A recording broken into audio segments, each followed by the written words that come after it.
What's going on, everyone? It's your brother here for another episode of Indie Sunday, where I play your games created during the weekly game jam. Without further ado, roll the intro!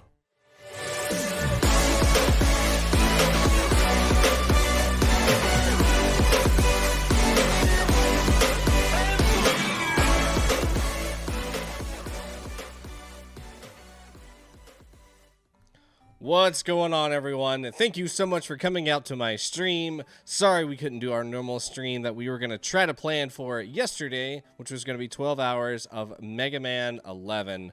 Unfortunately, I was unable to do that because my voice was killing me yesterday and the day before. So you'll have to excuse me as I clear my throat and cough throughout the stream.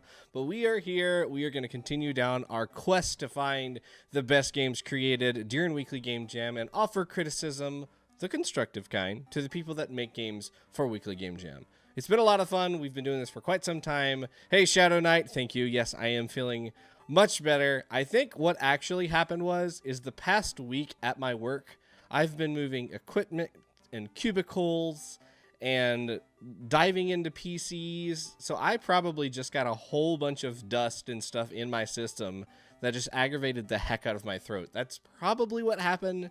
Because I wasn't feeling like physically sick, but my throat was killing me, and I just couldn't really put any pieces together other than maybe the dust. But yes, I am back and I'm alive. I have plenty of water to down during the stream, so it should be a lot of fun. Let's go ahead and get our roll call out of the way. Thank you so much, Rainbow MC Kappa, Florence the Kid, Stress Test. Hello, welcome, welcome. Shadow Knight, and Mr. Joshua McLean. Thank you guys so for coming out. 12 hours of half working voice and coughing sounds like a bad idea. Yeah, I just didn't want to do that, and I don't think I would have been in like the best of energy throughout it too, so that would have just added to a bad stream. And then like, what if I get like halfway through that and then I just can't talk anymore? Like, that wouldn't be fun. So for those of you who are still looking forward to me doing that stream, we're going to be moving it to February 2nd, and that's a Saturday as well, and we'll go from 9 to 9 like we originally planned. And I've kind of altered the stream a little bit with talking with the community and some of my other friends and stuff. We're going to do, the first run is going to be a blind rushed speed run, or I guess really just call it a playthrough. And then after we have done that and kind of learned about the game, then we're going to take just a little bit to kind of think about, okay, what's the best way to go about this? And I'm not really going to try to use like any online material or what other people have done. I'm still going to kind of keep it like in the ballpark of what you guys have suggested on the stream, and then what I've come up with playing through the game and what's going to fit best with my style. Then after that, we're going to do a speed run featuring any percent. So we're just going to try to go as fast and as quick as possible and get the best speed or the best time we can for the second part of the stream. So hopefully that's 2 full runs. That's what I'm shooting for, as long as nothing like just drastically terrible happens. That should be possible, I would imagine. Thank you so much, Carrot Cake, for the follow. Thank you, thank you. I really appreciate it. Getting us ever closer to that goal of, what are we at now? We're at like 554 or something like that. And we should be getting closer to that 600 goal. So a casual run and then a run where you die even more. Probably. There's a great chance that's going to happen.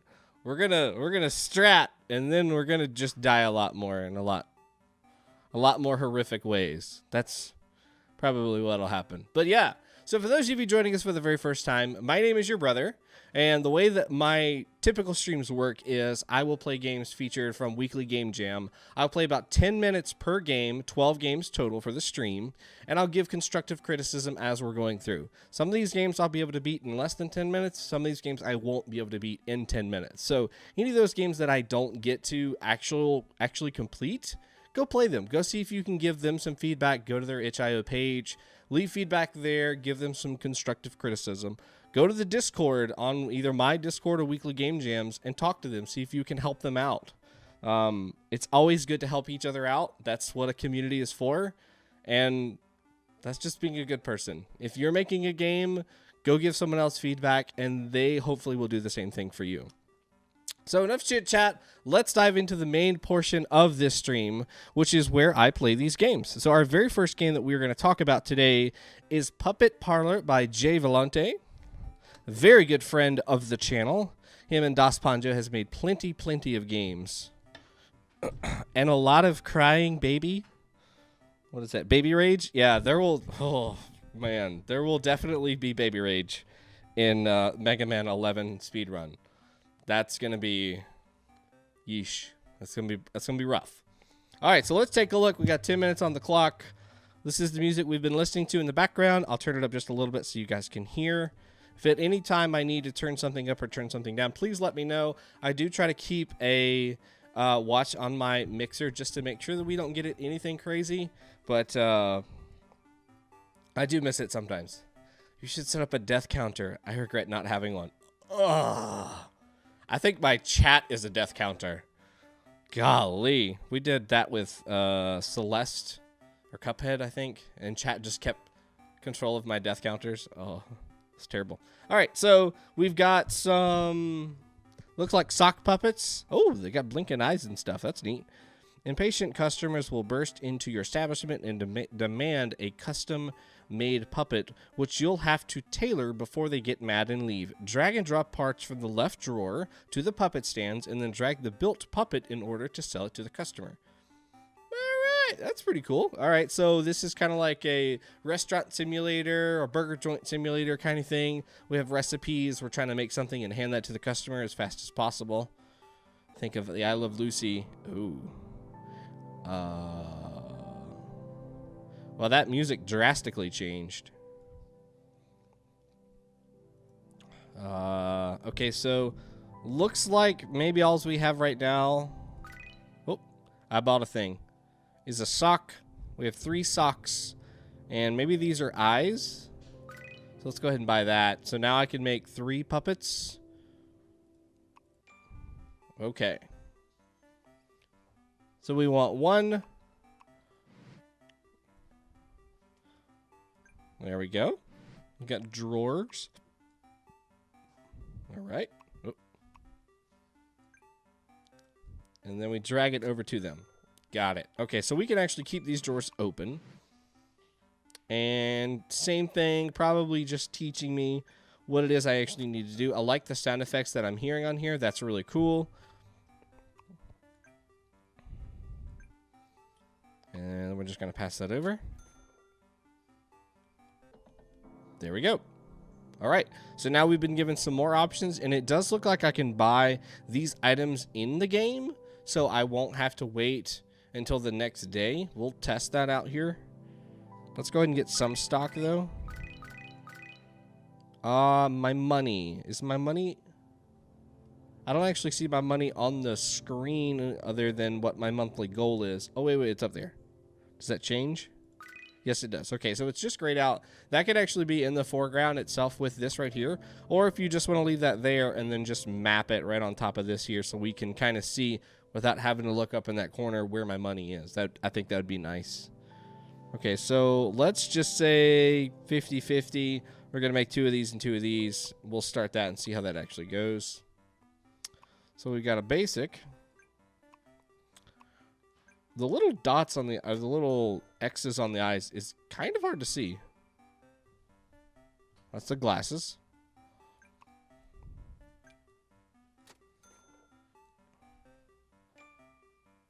And a regular.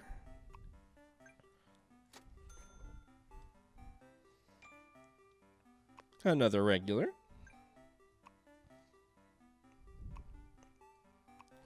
Oh, I'm out of eyes. And I can buy them midday. That's good. And I'm assuming this bar at the bottom here is going to be like... Once I'm starting to get a whole bunch of these come through, then maybe they'll start queuing down there. What's going on, SirAlechmi? How are you? Welcome to the stream. These are like regular eyes, like real eyes. Yeah, there's people down there now. Oh, we should have them like stack up right here though.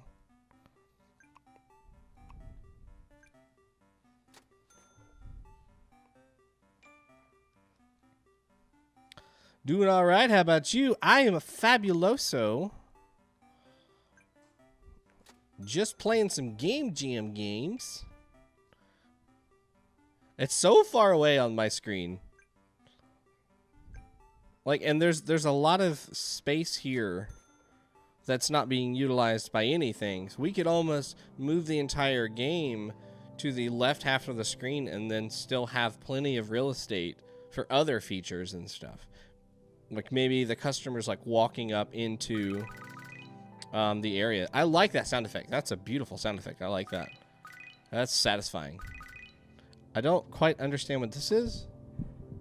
Oh, trends. Oh, make that bigger. Yeah, bring that out and put that here. That's cool. So right now what's trending is these eyes. So that would tell me I need to buy more of those.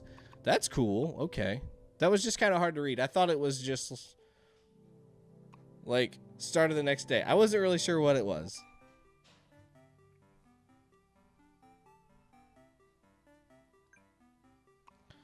Those are some weird eyes. Happy customer. I guess I could go ahead and start building the sock puppets. Right? There's no reason why I actually have to wait because I know they're going to be sock puppets.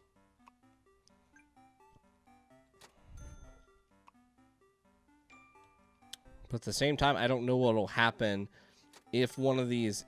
Oh, I can clear it. So is that to say that I'm not going to lose it if the end of the day goes? If the end of the day happens? And one of those is left on the stand? Well, let's find out. Let's order one and just leave one on the stand. So I was lied to. This last one was supposed to be trending. Okay, so I still have some that were on the stand, but it didn't go back into my inventory. So let's see if it's still there on the next day. Ooh. It's got a little bow. No trending. So I guess that just means everything is normal. We're just going to stock up. We're making money. We're doing good. Oh, we got 2 customers now. Okay, so it does stay there. That's great. And we got a basic one. Ooh. Now we're talking. Yeah. That's about the pace that I felt like I needed. Eyebrows.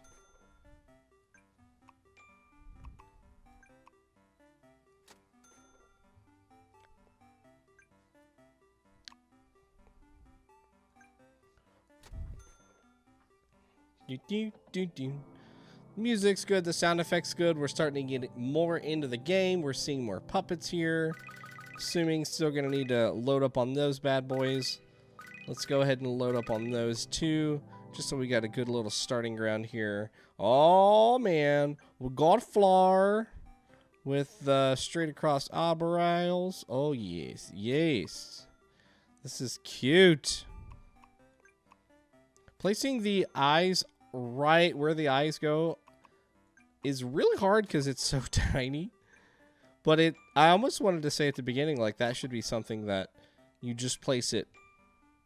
Oh, dang. Them are dark. That's hard to see.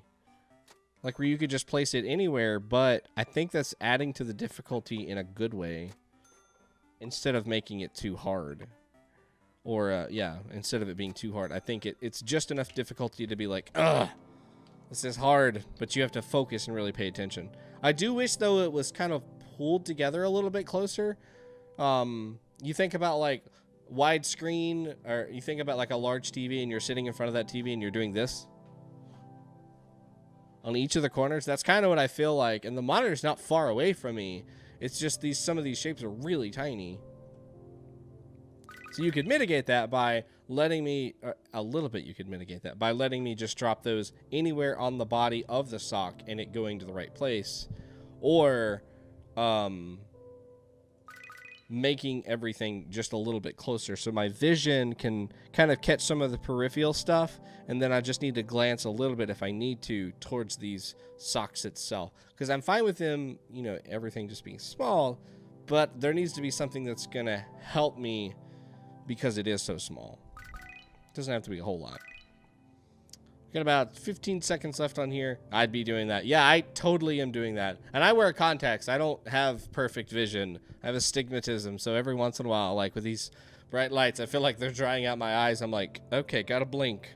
Or games where you make me continue to stare at the screen for almost 10 minutes straight to make sure I don't fall off of a platform. Then my eyes are like, just stay open. It's only a couple of more seconds. We can do it. But this was fun. We got a counter for each of our days. Look, we got February, what week we're on. I think that's cool. The monthly goal I didn't really feel like came into play as much as I would have liked. Maybe we could have that on this screen right here because we're like planning for the day. Make that a point that you're trying to push. And maybe have something on here that I can actually like influence the community to come out and buy more of these puppets. I think that's the only thing that's missing in the like simulatory, the restaurant simulator kind of world, because that's where this kind of fits in. If we pretend these are just burgers, it's the same thing. We're just changing that recipe from cheese to caveman eyes. Everything else would be the same. The music, great. Sound effects, great. I love that one's my favorite. That just makes me feel good inside. I liked this trend thing, but we only saw it one time, and then no longer is it trending again. I guess caveman eyes were trending once, and then they just couldn't figure out what the next trends were going to be. Well, that was fun. I enjoyed that. Like I said, I think having everything pulled a little bit closer would have been good. We're going to just let this play out here and see what happens if they start getting mad.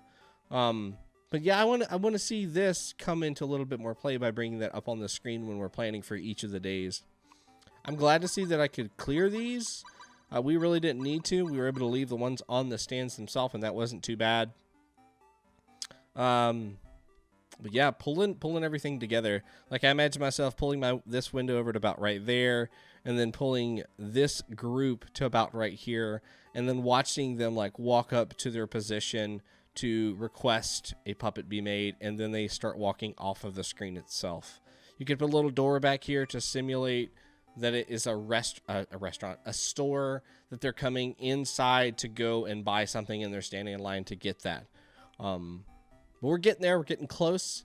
I like the idea that we're going with. We just need to find a way to influence the flow of people coming in here in either a positive or negative direction, make it a little bit faster so we can bring more people in, have better business, and meet that monthly goal, or find a way that we can slow them down, changing the prices of our puppets or something like that. I'm not really sure. And we really didn't even get to see all of the items that were here, but assuming that these are all built out already, that's pretty cool. We got quite a bit to play around with once we get farther into the game.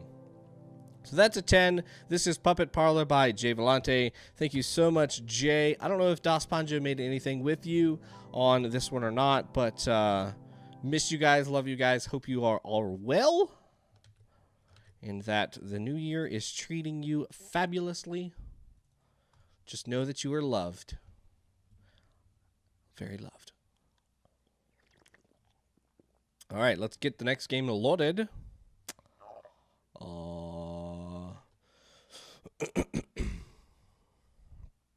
Okay. Let us see.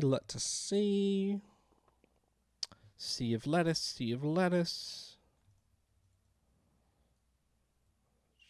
Zoop.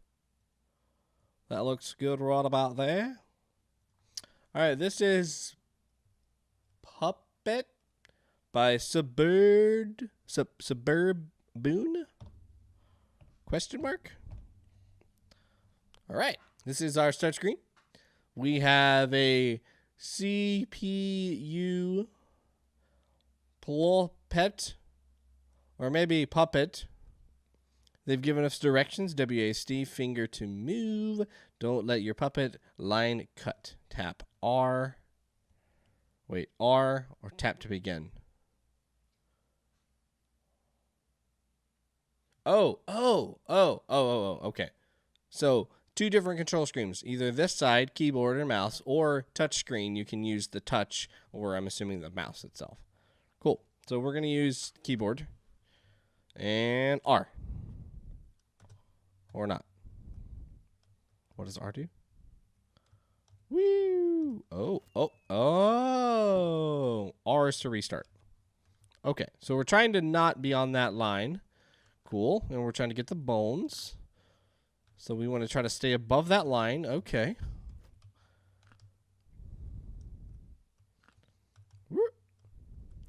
That's cute. I like that. We got a little timer in the background that's letting us know how long we've stayed alive. We have to keep our puppet alive by some means. And that's going to be these bones. Kind of look like dog bones. We have a little bar. Oh, no. There it is. Oh, man. I just barely made that. Oh, no. Sacrifices must be made. Oh, that's cool. Simple, but it's going to have a lot of replayability. And you're going to want to keep playing this over and over and over and over and over and over again. Good sound effects here in the background. We got a little munch munch sound here. We have a little that goes across the screen when we see that line that is supposedly like a pair of scissors or something. I want to say crane noise, but it's not crane because this is not a crane game kind of thing. This is supposed to be like strings.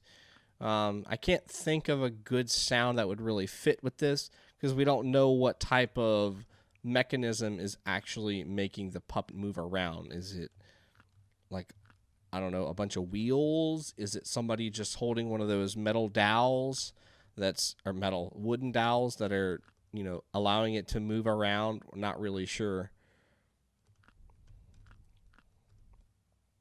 It's definitely getting more difficult because the time thing at there, 57.4. The amount of time that I have left to survive is definitely going faster the higher I get up, so that's good. I'm not really sure if the scissors is getting any faster. But I like it. I like it.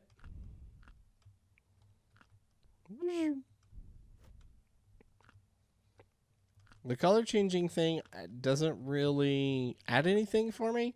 I think we could have just had a basic background and that would have been just fine. Maybe we could have like a stage. We can pretend like we're putting on a puppet show. So you've got like the curtains on the left and right of the stage, and then you've got the actual stage itself that's below. And maybe you could give I want to call this a dog. I'm going to assume it's a dog since we're picking up bones. Maybe we could give them some sort of wings or something and have them fly around all cute like. I think that could be fun, and we're trying to put on some sort of performance. I'm just trying to think of the way we could sell that with the bones. And I'm not picking up anything right off the top of my head. The movie All Dogs Go to Heaven came to mind, but I'm not 100% sure how that would fit. Maybe they have to collect a certain amount of bones to go to heaven. Doesn't really go with the story, but it's the only thing that's kind of close. Just try to make it realistic. How would we fit a story around this make it where it would make some sort of sense? Ooh. Oh, I thought it was going to go across a little bit sooner, but it didn't. Well, this is cute. It's fun. I would like to see a high score at the end to let me know, am I doing better or worse, or how close I was to beating whatever the high score is. That's always fun to have, and it really increases people's replay of your game. You keep thinking, oh, well, such and such went and played this game, and they got like 4 minutes. What? They got 4 minutes? How in the world did they get 4 minutes? There must be a trick. And then you go and start playing the game again because you want to start tracking that time and see if you can beat your friend. Kind of like me trying to beat Mr. Josh McClane in speedrunning. Dang it. Speedrunning Mega Man. Oh, that thud at the end. Isn't that awful? Foof. Which, let's be real, Josh would absolutely cream me in any other speedrun game. I would not be surprised. I don't know. I think just because you probably didn't pour your heart and soul into that first run, that I'm probably going to beat you. But who knows? This might arise again. This might be a new trend that you have started on this channel, Josh. I don't know. You've done something, man. You did something to me. You put something in my water. Oh, dang it. I love that there's two folds of ways to stop me. There's two different ways to stop me. I can either get hungry and fall, or I can get cut. And it's so easy to ignore the food thing because, you know, for a good while, it's not really that big of a concern. Your just natural habit is to collect the bones, so you're just not even thinking about it. And it's only until it gets like, what was that, like 40 seconds, then it starts speeding really fast. And you're like, oh, crap, here comes the line. Ah, it's fine. I got enough time. I can wait. And no, you really don't.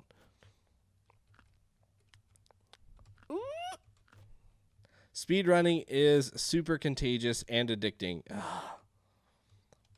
Oh, snap. See, like right now, I can't remember what my time was. I think my highest time was 50 some. Oh, man. Oh, man. All right, that's got to beat it. At least let's make it a minute. Can we make it a minute, please? Oh, there's a minute. Okay, we made it 1 minute. I don't know if there's anything built in to make it where I will always be able to get one of the bones based off of my positioning. That should be a thing just in this game because you are severing the screen and you're only putting out the bones at a certain rate. So I'm always forced to get that next bone. But if you were putting, say, a line at the very top of the screen and then a bone at the far right of the screen, and it's happening randomly, that's not a fault of my playing. I have done nothing wrong. It's just the way that the game was designed is inhibiting me from getting any higher than X number of points. I don't know what that points is, but there's a lot of factors that stops this from being really fair and just is going to be a game of luck towards the end. And you know, some of that's just tuning because it's a game jam game. I totally understand that, but that is something to be cognizant of when you're making these games is like, well, is there a, you know, point of no return? It's like, well, they can never get over 80 seconds because the time is so fast on the hunger and the length of time that the scissors are on the screen that it's impossible for them to get any higher than that based on the current gameplay or the current game mechanic. Those are kind of things to think about. Like what happens at those higher levels is normally breaks. It just breaks. That's what I normally see in game jam games. They just break. But this was cool. I liked the idea.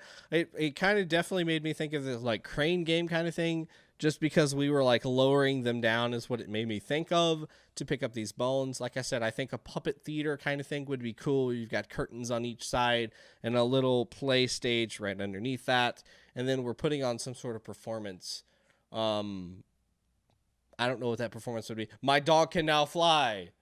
And the dog is flying around on its string collecting bones because the bones went up in the air. I don't know. Something cute or funny like that. Sound effects were fun. I enjoyed that. I love the swoosh of the scissors going across the screen. That was cool. I would love to have some background music. I kind of imagine like an old-timey piano because like we're putting on a theater performance and it's a puppet theater performance. So it kind of like makes me think that old-timey piano vibe. A little happy music, a little dance on the keys would be a lot of fun. And a high score indicator. That's really about it. Something that we can keep in the game itself that'll just track that time. Okay, I got up to 60 seconds. That was your max. Can you get it again? Oh, you got 61. Good job. Now that's the new one. Can you get 62? And so on and so forth. I think that would be a lot of fun. So good job. This was Puppet! By Suburb Boon. Thank you so much, Suburb Boon, for making this game. We really appreciate you. Love to have you come chit chat on the stream sometime if you have time. All right.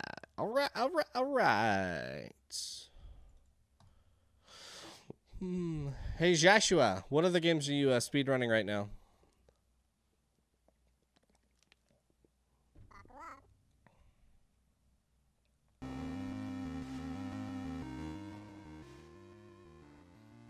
Messenger. Oh, yeah, I saw that game a while back. Gareth the Destro showed that to me, I reckon, and then I saw it on Steam shortly after that. Trailer looks pretty cool.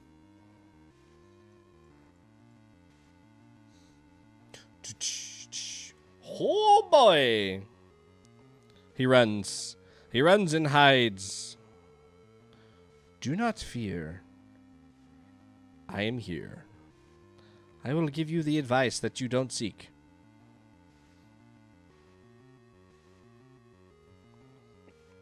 Just a moment.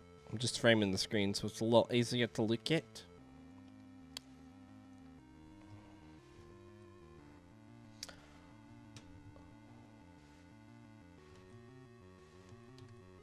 Alright, this next game is The One in Control by SirAlechmi. Hope that's right. Boom! I had a run I could have submitted, but I did it in real time instead of in-game time, so it's not valid.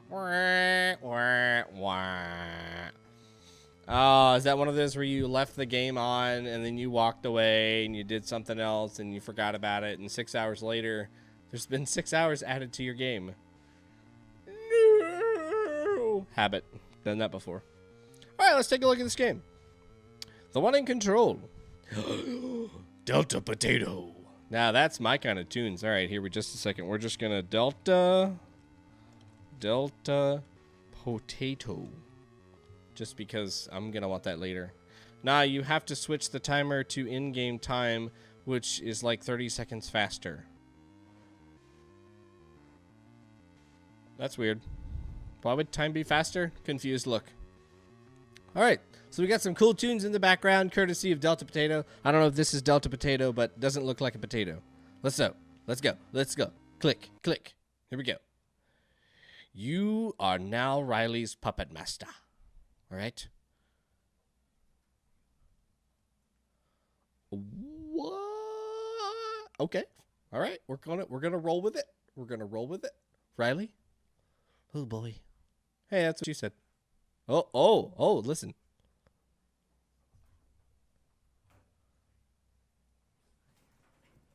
We have some ambient music in the back, or ambient noise. Shuffling around. Yeah, I know I have a lot to learn. I'm a complete noob. I don't claim to know what I need to know either.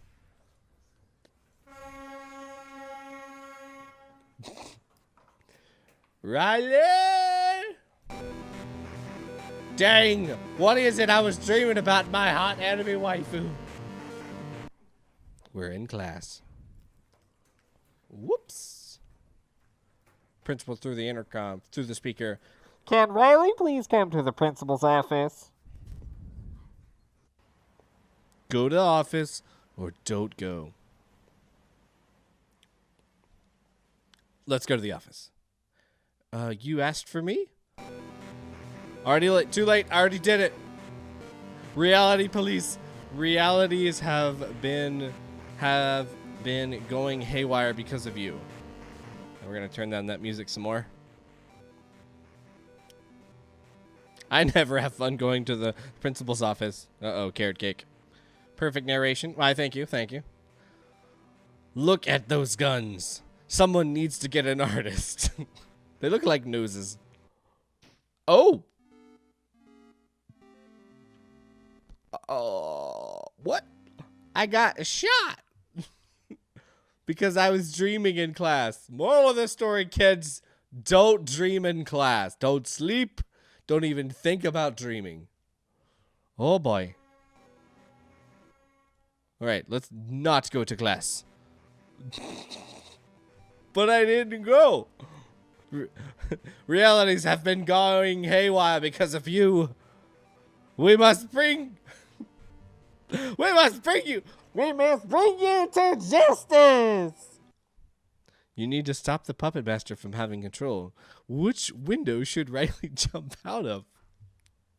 But they're both going to be going the same direction, right? I mean, maybe like one side versus like the whole other side of the classroom. We're going to jump to the left because I'm left-handed. How this school even managed to get built on a cliff is beyond me. Wow. Oh, dead end. Whack, whack, whack, whack, whack.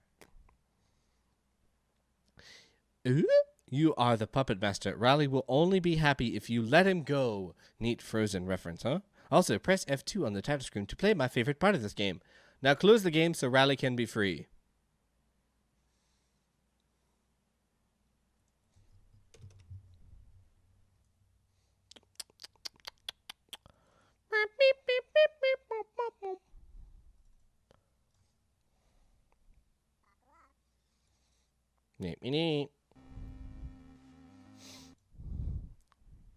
I want to see what the other choice is. I want to test the other window.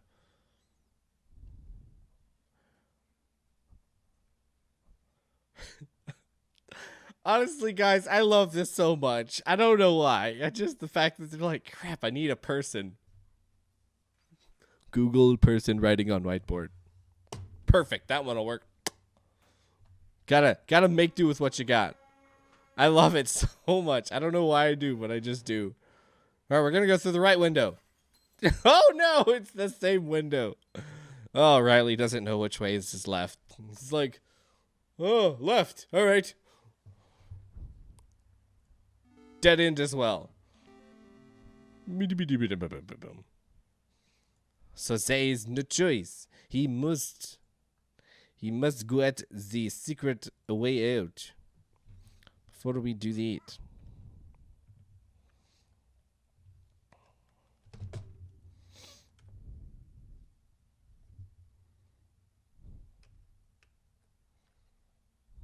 Have to make sure this is Twitch appropriate. Oh, it is. Back into the game. I will show you what just happened. Here we go. The true ending. Get the cheese for the surprise. Use the arrow keys to move. Totally not a cheese. Totally a cheese, not an egg. All right, are we ready? Are we ready here? And ta-da! The game closes. So, high level of meme in this game. Super cool, super interesting. I want to know what the reality police is. What are they doing here? What are they doing in my world? This is my reality. But I'm Riley's puppet master, so I guess it would be Riley's reality police and not my reality police? Or are they from my time and they've just jumped into the world that I created? I don't know. Is there going to be a part 2? Will we ever figure out what happens to the awesome underscore of Dude Potato Delta Potatoes music? Tune in next time on The One in Control. So that was fun. That was cute. It was kind of strange. I was expecting a whole lot more choices in the game itself. Kind of like this weird turnaround restart kind of thing where you've literally died. We didn't have a good way to get back to the main screen. We had to close out the game. So that's kind of breaking that immersion. Like, even though we get kicked back to the start screens in some games before, I feel like there's still some immersion there. We're still in presence. We're still in the game itself. So it would be nice if we had a way to go back, whether that's a button on there or a keyboard press that just is like R that resets us back to the main screen instead of having to closing that out. The art and everything, like I said, was just super memey, super funny. If you don't know how to draw, it's a great way to kind of just get started. Go find you some pictures online. Create something that's simple and just helps further the story. It doesn't have to be anything fancy. I'm glad you had music. I'm glad to hear ambient music or ambient noise. That's awesome. That helps make a classroom. It really does sound like a classroom when you put headphones on. I think that's really cool. What else? Yeah, it's just super memey. Didn't feel like I had a clear direction on what we were supposed to do. It seemed like we started going down the path of, hey, we're getting into something serious or really creepy or strange. And then the game takes an immediate meme end. And it's like, so there's a little bit of that build up to a climax. And then it's like we just went back down the same path. And it's like, just kidding. But it's super cool, super neat. I love the art. And like I said, the ambient stuff in here. That's nice. I definitely think we need a little bit more gameplay in here because it was relatively short. I mean, we probably, honestly, without laughing and talking about it, we would have played through that in like 3 minutes maybe or something like that. But it was pretty cool. I'd like to see more from this and see what we're going to do. What are the reality police is what I want to know.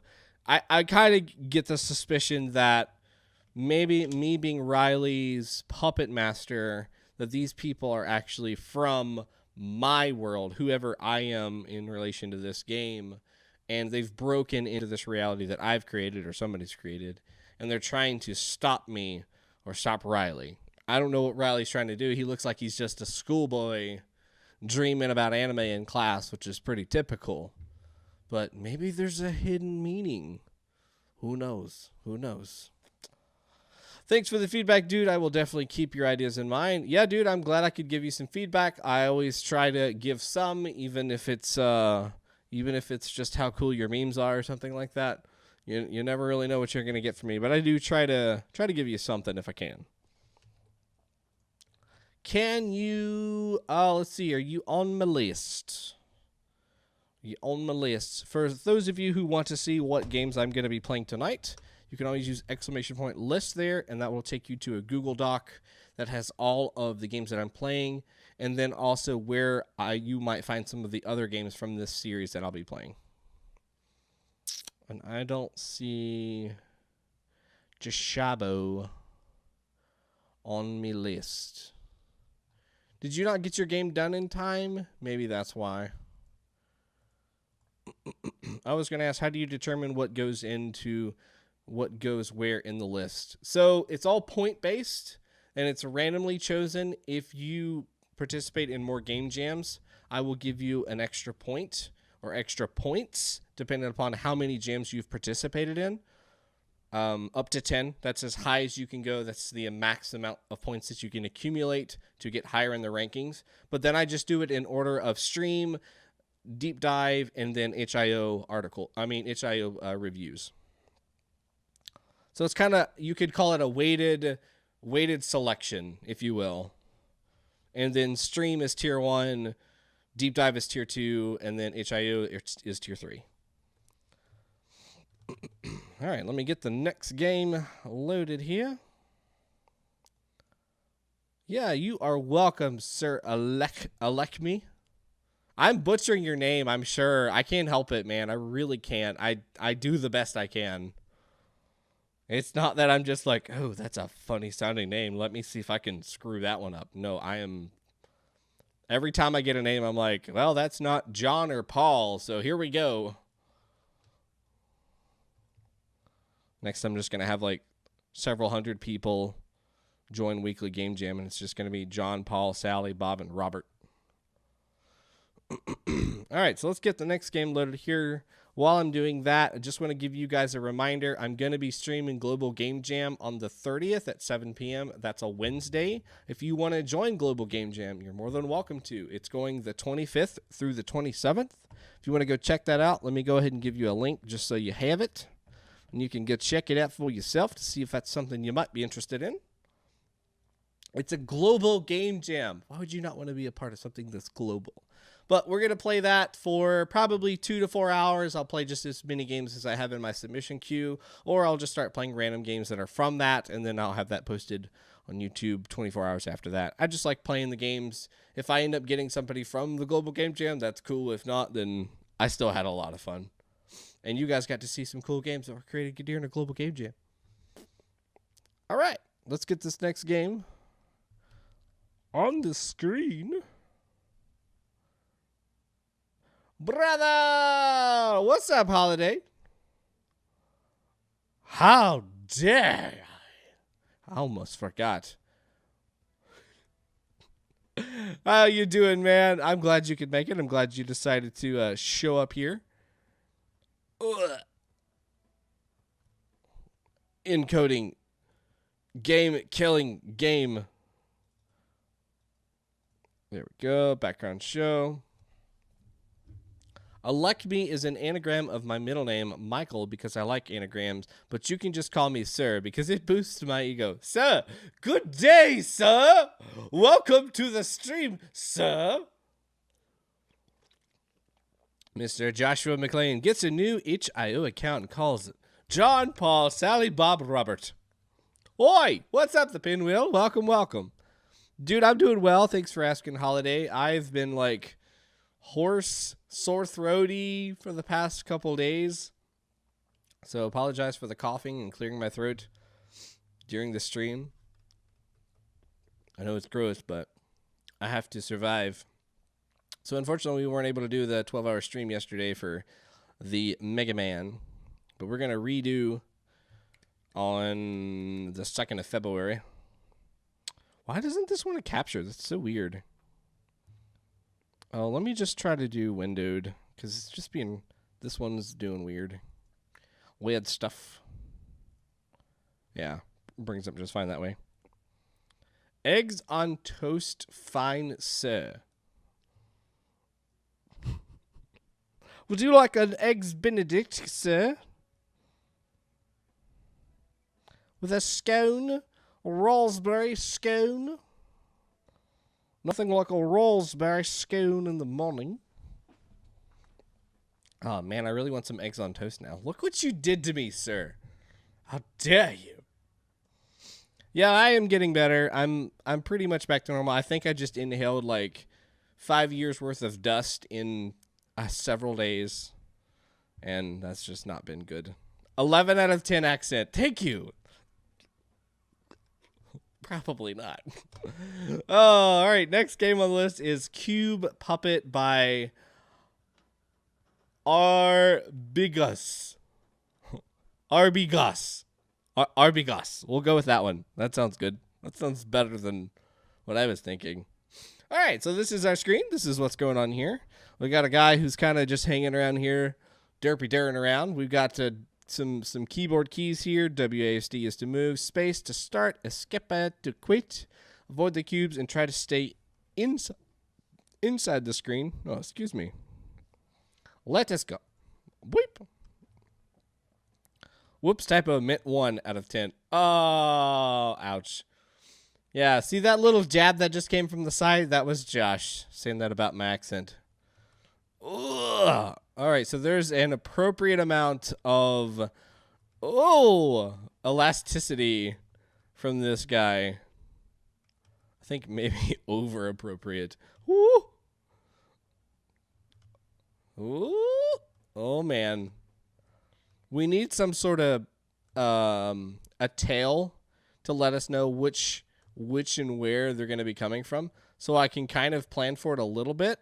And you could easily do that by finding its trajectory, which path it's going to take, and then on the portion of the screen that it will first make contact with, put up a little flashing triangle or a word or even like a small version of the projectile right there and just flash it 3 times really, really quickly. And then I can make a better judgment on which way I need to move this character.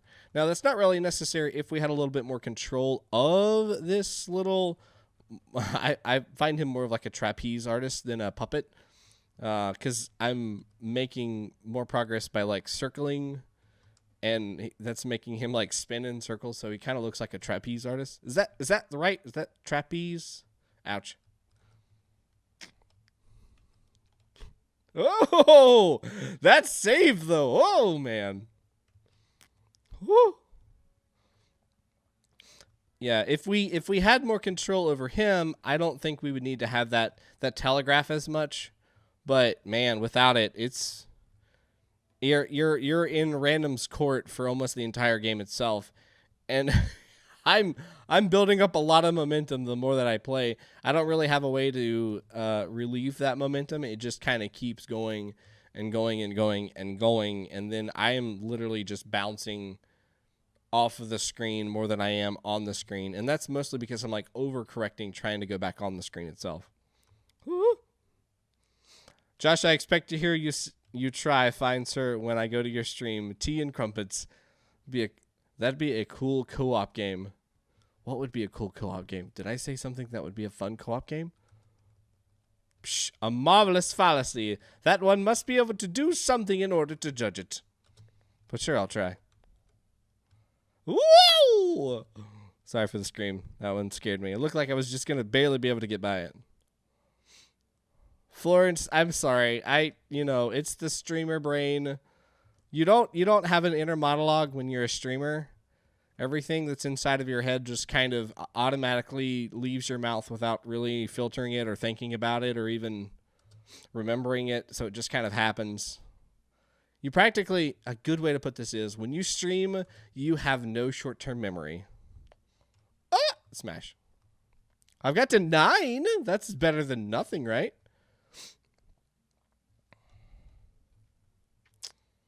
So everything is actually being triggered by our torso, where our torso is actually pointing in the game itself. I think that's fairly accurate. You know, you're going to try to pull with your arms, but your torso is the meat of the body. That's where you're going to actually be thrusting that weight to move you around. So that would make sense. The only thing that might not make sense in this is because we're talking about a puppet, the puppet doesn't have any weight or muscle to really make that happen. It's all actually happening by the strings itself.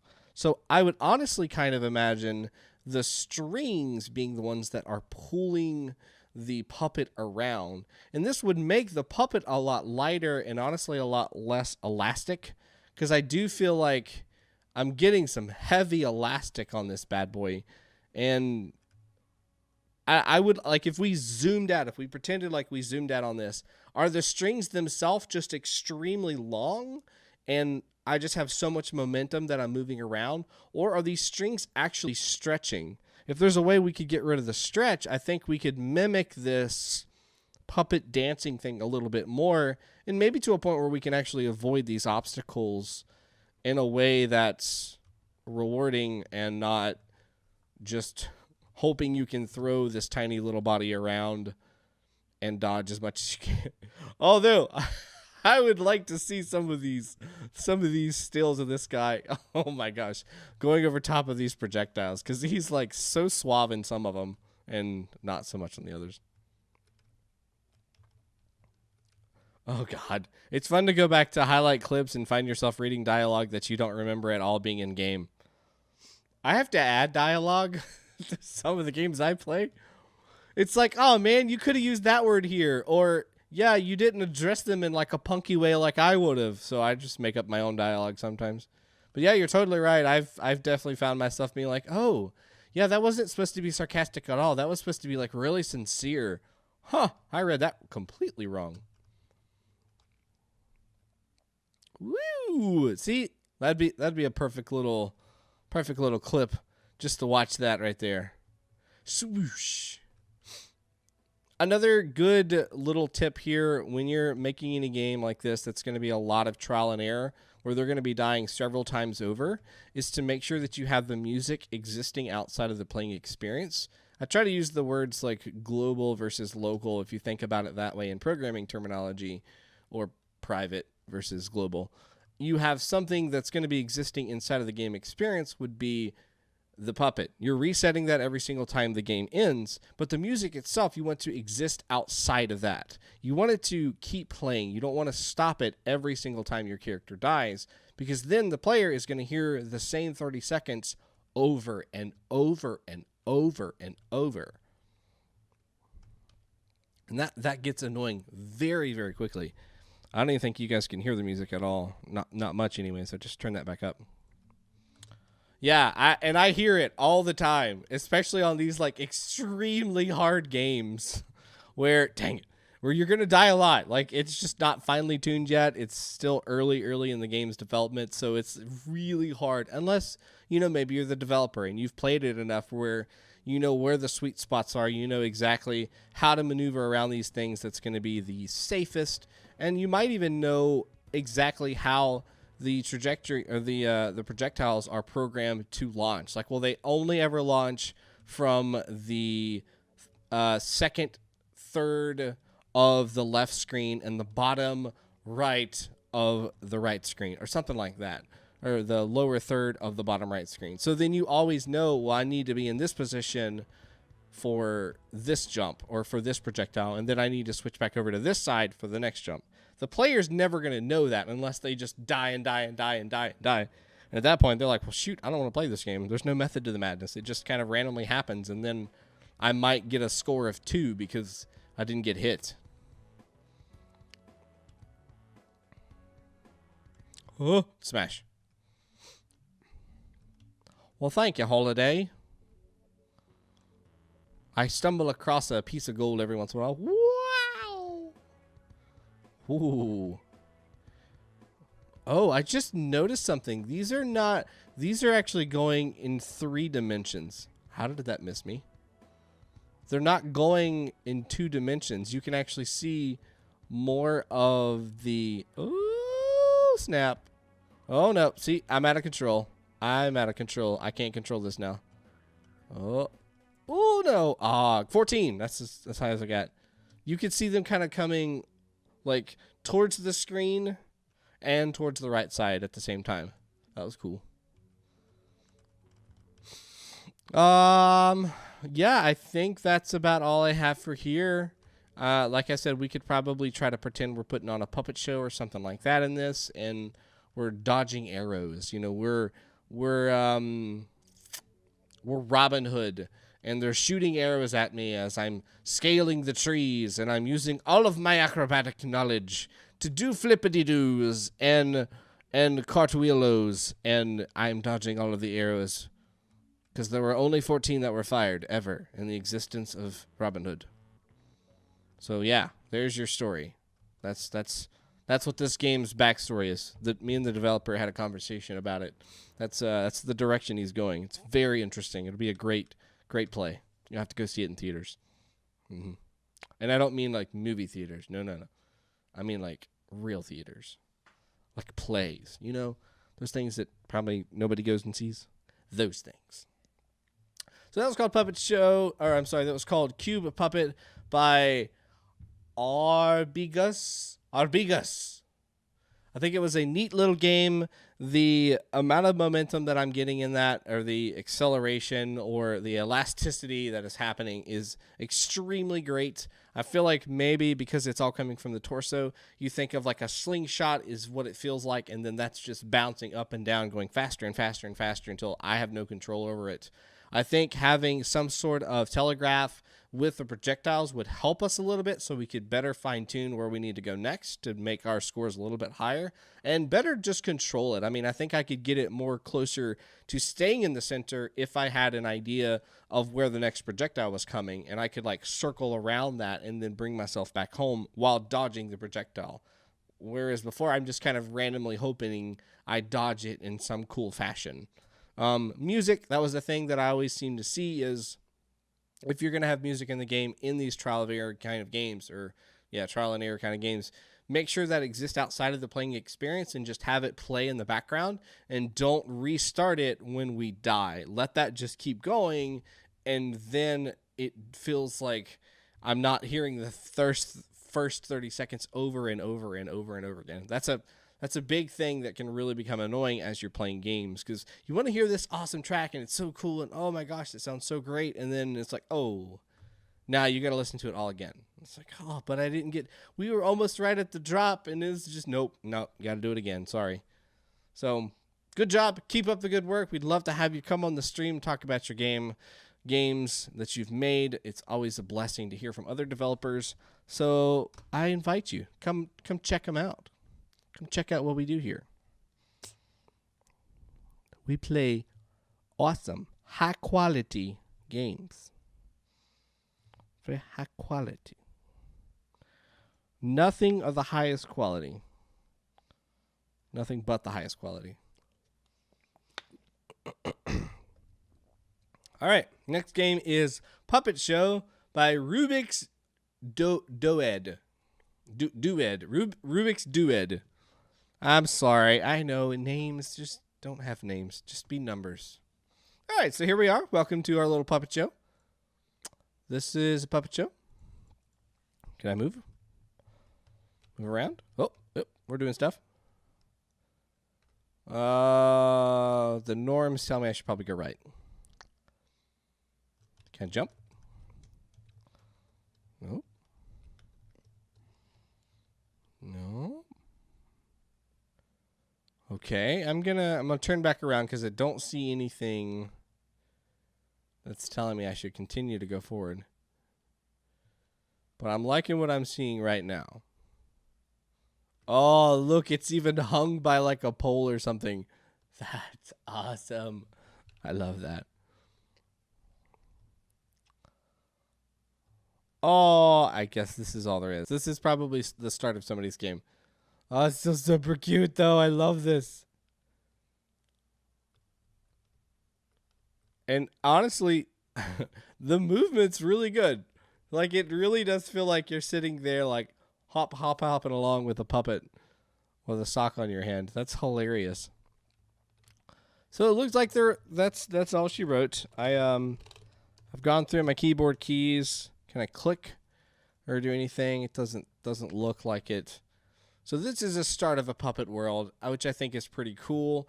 Really, all we can do is move back and forth. I would imagine we're probably going to be having conversations with puppets as we're going along. Maybe this is going to be like an Animal Crossing style thing where I have to go collect something into the forest, bring that back to some of the other people that are here, that kind of thing. Maybe that's the case. Or maybe it's a puppet fight.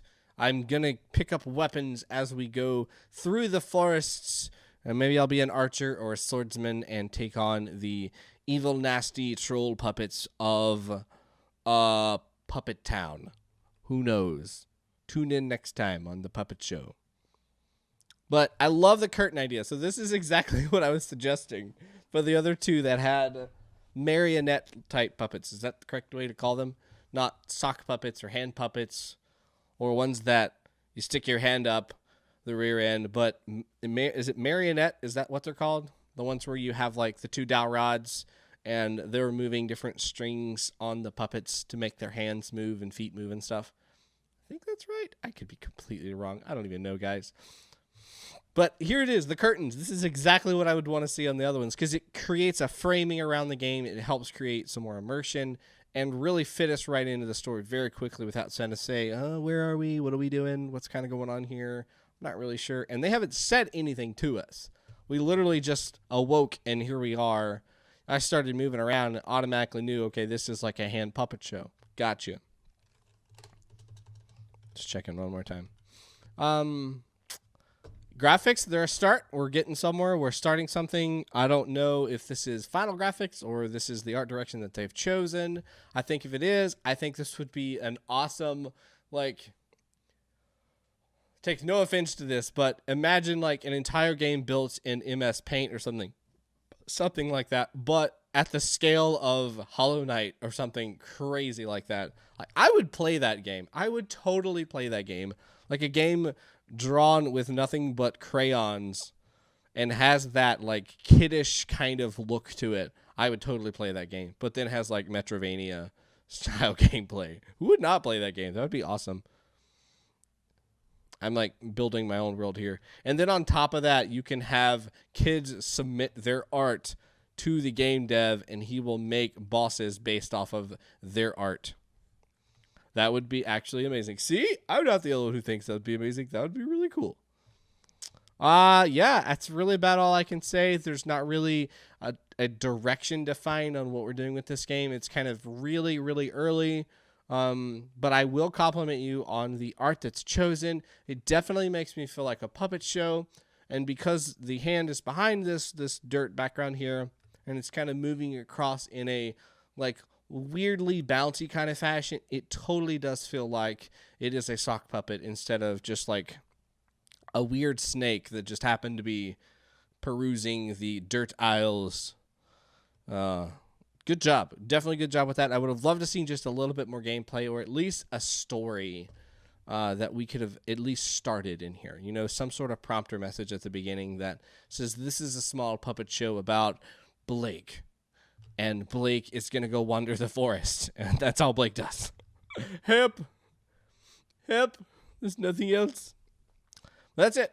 So that's Puppet Show by Rubixdoed. Thank you so much, Rubixdoed, for making this game. I want to see more. I want to know, when do I get to see my puppet Hollow Knight? Like, that's what we all need in our life. We need a crayon-driven puppet drawn or puppet wearing Hollow Knight. I want that game. That's the game I want. Maybe there is something like that already. We just don't know. Well, if somebody finds it, let me know. Because we's going to play that. And I don't mean like Scribblenauts. That's a little bit more advanced than... and kind of in a different realm. I played Scribblenauts when I was younger. My parents, me and my sisters did. It was a neat game, but back then I was nowhere near into drawing or anything like that. I'm like, I have to draw my own weapons with a better map system. Oh, please. Preach. Oh, Hollow Knight. I don't know. I feel like I should have definitely drawn maps or done a better job at using my map icons and keeping a key of what I'm representing each of these map icons. And then on top of that, see, I was expecting a little more linear on the bosses, in that we had them gated, like you had to get a certain amount of abilities before you could attack this boss, and this boss, which there was some of that. But then I was like so far into the game, maybe like halfway to 2/3 of the way through, and I'm like, well, I've killed all these bosses, and I'm starting to see dreamers and stuff. Do I have to kill all the bosses before I do the dreamers? And I didn't realize I didn't have to kill all the bosses, so I was hunting around for probably 2 streams worth, just trying to find more bosses to kill to trigger the gates opening where I need to go and then do the dreamer stuff. And I was like, oh, dang, I'm wasted all this time. It's like I had everything I needed to beat the game, but I had 2 more streams worth of content or something like that. It was just like, whoops. But I still nonetheless love the game. And I only touched, I don't know, like maybe 1/3 of the lore. Oh, it's such a beautiful game. I'm ready for the next DLC.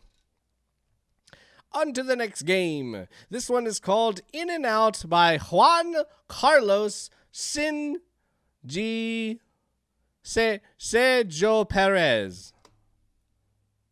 Or something like that. I think that might be multiple people's names. But it's not John, Paul, Robert, Bobby, Sally. So I butchered it. That's just the way it is. All right, let's switch over to the screen, and I will play there was like a short little intro. In and out, drag objects to the rectangle until timer completes. Oh, what the heck? Are we, okay. All right, in the triangle. Oh, okay. The more you get in, the longer you reach. What the heck? Get in there. Get. No.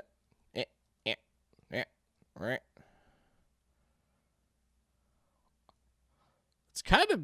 I don't know. How I feel about it. So I'm kind of like. Think of like a, what is it? Tractor beam is kind of what I'm feeling. Like my mouse is the UFO and the stars are the cows. It's just kind of laid out kind of weird to me, I think.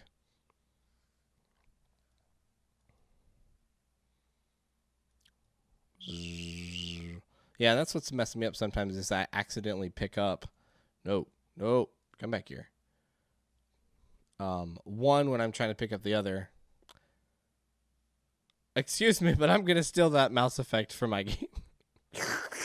Stolen. Well. Oh, things are changing now. What? That's cool. The end. In and out. Cool. Okay.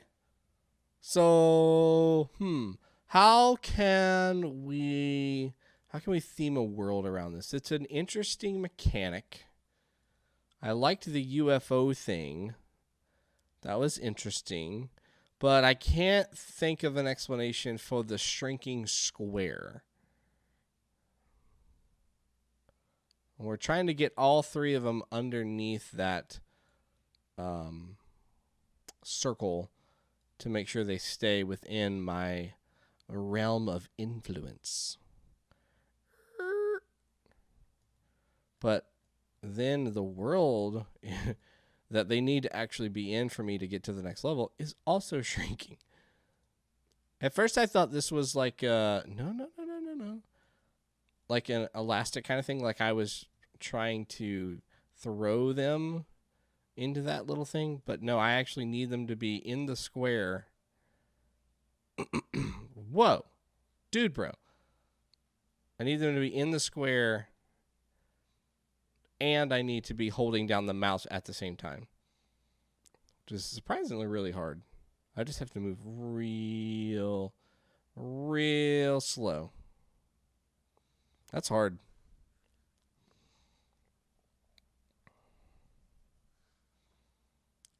But it's really neat, yeah. I think, maybe it's a twofold. We're trying to destroy the farmer's crops, and we're also trying to steal his cows at the same time. Ooh, here's a way to explain this. So just like with regular cows that aren't being abducted, they graze on grass or hay. While they are under the influence of my tractor beam, which is not completely this is crazy. That has not completely brought them up into the sky. They get massively hungry. So they're eating the farmer's fields until eventually we have the fattened calf that we are ready to abduct because we are so let me put on some music so my headsets don't freak out. I'm actually going to get a new headset that just doesn't do that because it drives me nuts. Yeah, so we eventually pick up the calf because it's the fattened calf. It's ate an entire field worth of hay, so it's ready for consumption. I like that. That's a perfect explanation for this game mechanic and how we could actually use it. We see the cattle that's roaming the fields. The smaller one represents the babies. The bigger ones represents the actual full-grown cows. We're trying to bring them into the field themselves so we can make them nice and fat, and then we will abduct them. And you could easily start building little farming areas around this. You have different squares that are on here. Maybe we could introduce extra animals that are going to go to specific areas, like, I don't even know, goats that have large fields that they will consume, cows that will consume only the hay, and then some other type of animal that I haven't really come up with what that would be just yet. But I could see that kind of working into some sort of funny little alien abduction game that would use this mechanic really well and would make sense on it. Because this little circle here is just that realm of influence for your UFO. You know, how far out can that tractor beam go? Now I'm forever going to refer to this game as the UFO cow game. We're just fattening the calves so we can have a nice, juicy porterhouse. Porterhouse. But, I mean, as far as, like, prototypes go and early concepts, I mean, we're solid. We got what we need to do. We figured it out pretty quick on how to use it. That first level, it was just a little bit of trouble trying to kind of get through this right here. As I said, I thought I was trying to, like, fling it across. But the moment that I started, I don't even need to hold. Oh, no. I do have to hold. So holding... So it's actually a little more complicated than I thought. Huh. So I can actually... No, I can't. I lied. Okay, it was just that first one. Never mind. I'm still correct in the way that it's designed here. Just kidding.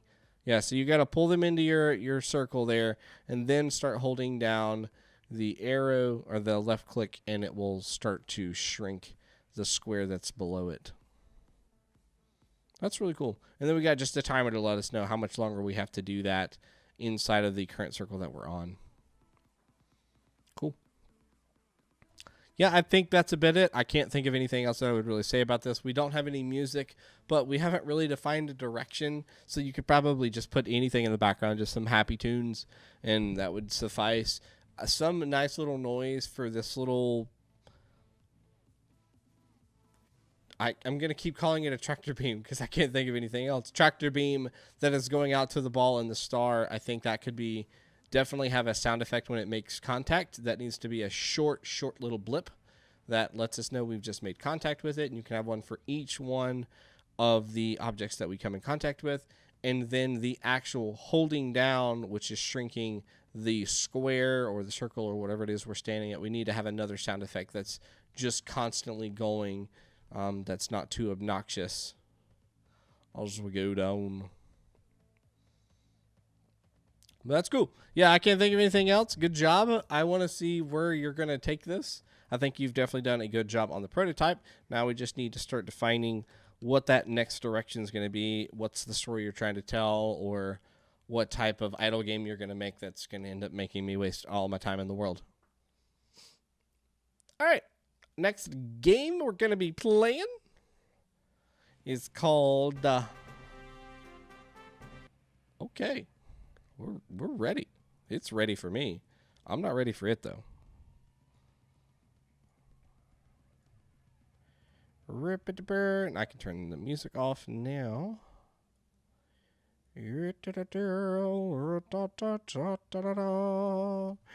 Shoosh. The Circus Game, Creating a Legacy by ChilliTech.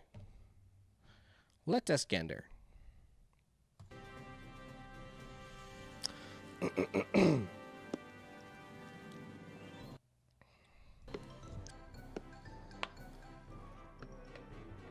Oh, I'm making money.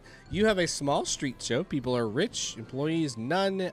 8 hours we've been alive. Popularity, fine. And I'm still making money. Yeah, we like intense carnivals only. Allow people to get money. Well, I don't think I actually wanted to press that button. Let's host a show. Show will be held in 5 hours. So just 5 hours from then. Okay. Gain some money. Show held. Okay. People are middle class. Wait, what the heck? Well, let's employ a person. Ooh. You can train different people. The puppeteer, press 1. Cost 200 pounds and gives you 20 popularity. The flame swallower, press 2. Costs 1,000 pounds and gives you 100 popularity. Nowhere near able to afford either of those. Any of those. At all. Okay, so not going to do that. We're going to host another show. So I can't make that disappear after I've already clicked it. Let's just host another show. That kind of sucks. I've messed up the screen here. Oh, notifications cleared. Ah! Is he watching me play this game? He has a server at home connected to this game. He's like, oh crap, I forgot to clear the notifications. Clear! Alright, let's host another show. Let's make some more monies. I don't get this one. We're gonna click and see what it does. People are rich. Oh, it's just taking some of my money?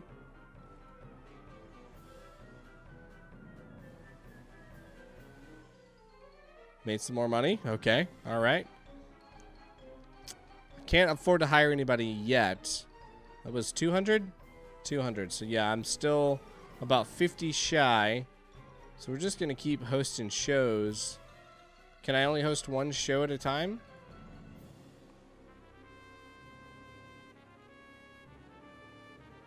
We're getting close. All right. So, now we can employ the first one, which is the puppeteer. So I have one employee now. It doesn't say I have to pay them or anything like that. Okay, so people are rich. I'm assuming that's helping me make more money or something like that. They're bringing in wealthier people, so they're spending more. So now if I host a show, since I have more popularity, do I make a lot more money? Allow people to get money. Host another show.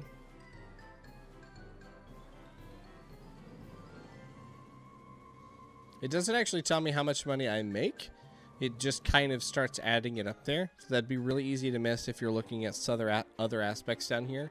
It'd be nice if while you're showing held show, some money was gained, if you would put exactly how much we gained during that performance. That'd be a nice little touch.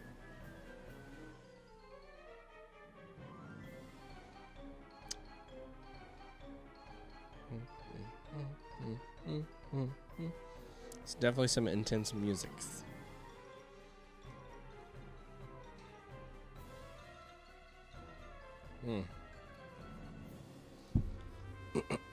Yeah, so our grindy part of this game, I think we have definitely achieved. We are there. We're just going to have to keep hitting the host a show button. Put the gain, I'm assuming, them being rich is actually helping me. I'm surprised no one created a circus simulator yet. Would be a fun game. Circus simulator.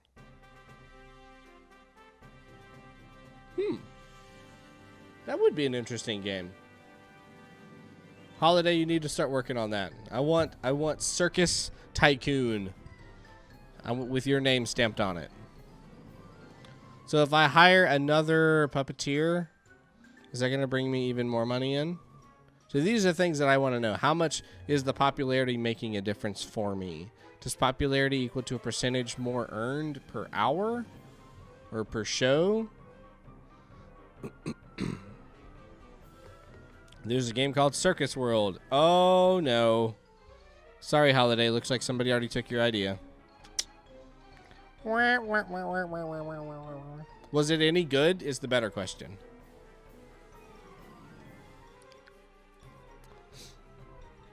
But I bet you can do it better. All right, employ. Oh, we almost went broked. Broked. Allow people to get money. What does that mean? Is that my customers? Is that my employees?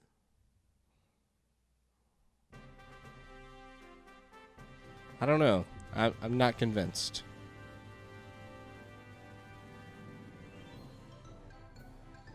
I mean, it's going up by what? 2 and some change?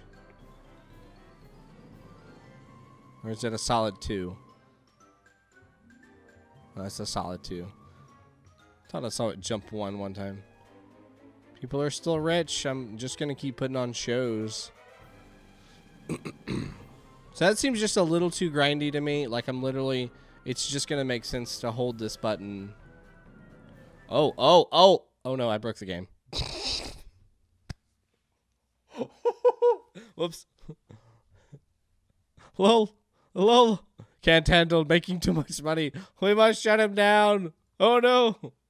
ChilliTech was watching me play it. He had to shut the game down. Show. I must have caught it like right at a... Oh, there it is. I found a little cheat. There's one little split second of time where after a show has started, I can start up another show immediately after it and then just spam it. And I don't know, I got up to like 50 or something. Let's try that again. Host show. And we wait for the show to end. And boom. 20 right off the bat. Oh, it's still going. Oh, it stops. Wah. Bummer. Me.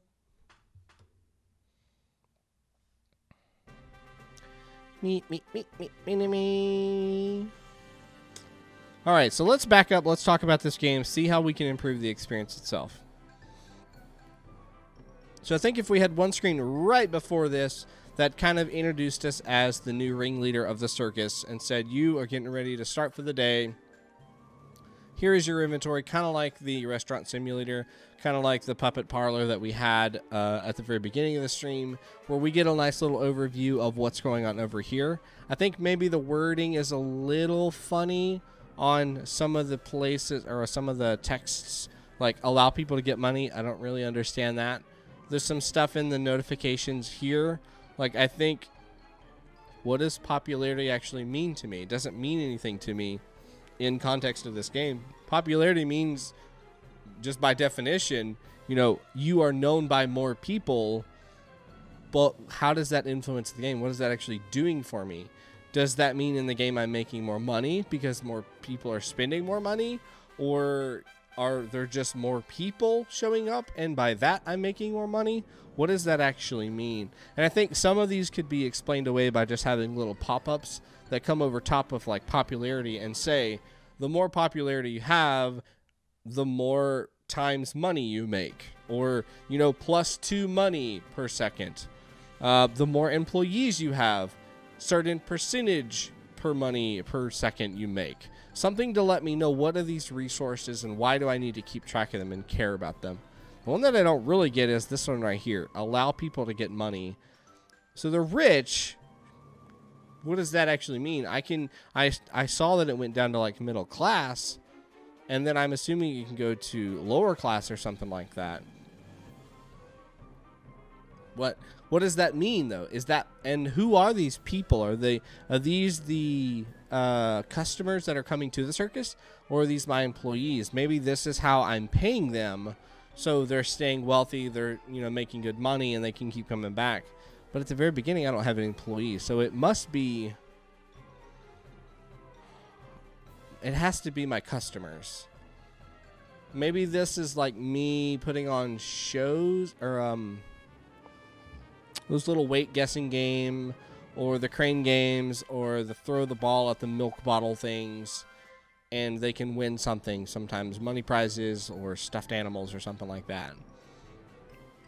So to kind of sum this all up, take me one screen back here, give me a second to collect my thoughts, walk me through what each of these resources are, so we have those defined, and then when we're going in the game itself, we can more accurately make our choices and know what we need to do.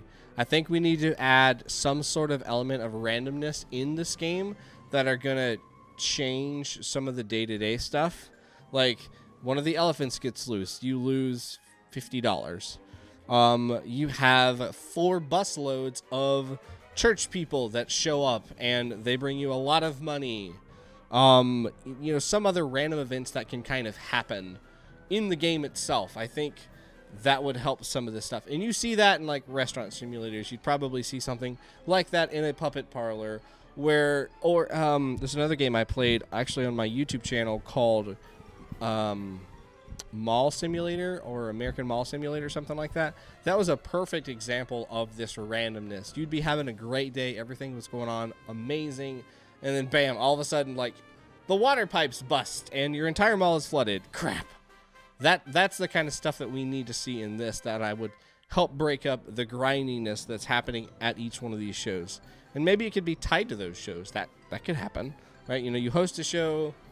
Okay, show's going to start in about 5 hours. Boom, the show ends. Oh, during the show, one of the lions got out and bit somebody's head off. Oh, crap. Okay, so, yeesh. That's going to, cost you some money in insurance. Make sure you don't get shut down. But those are the, the risk and reward of putting on the show, or something like that.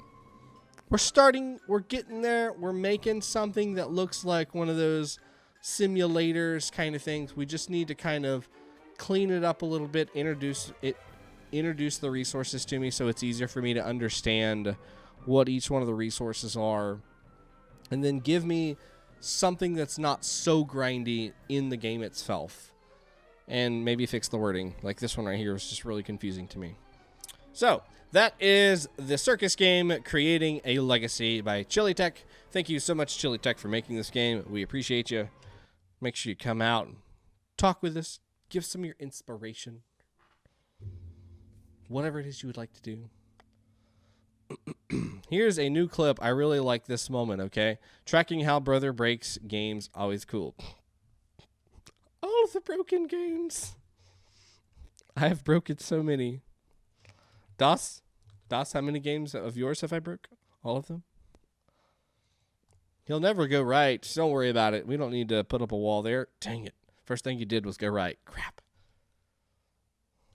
My life. All right. Next game on our list is Faction Wars by DK5000P, or as we know him as Shadow Knight.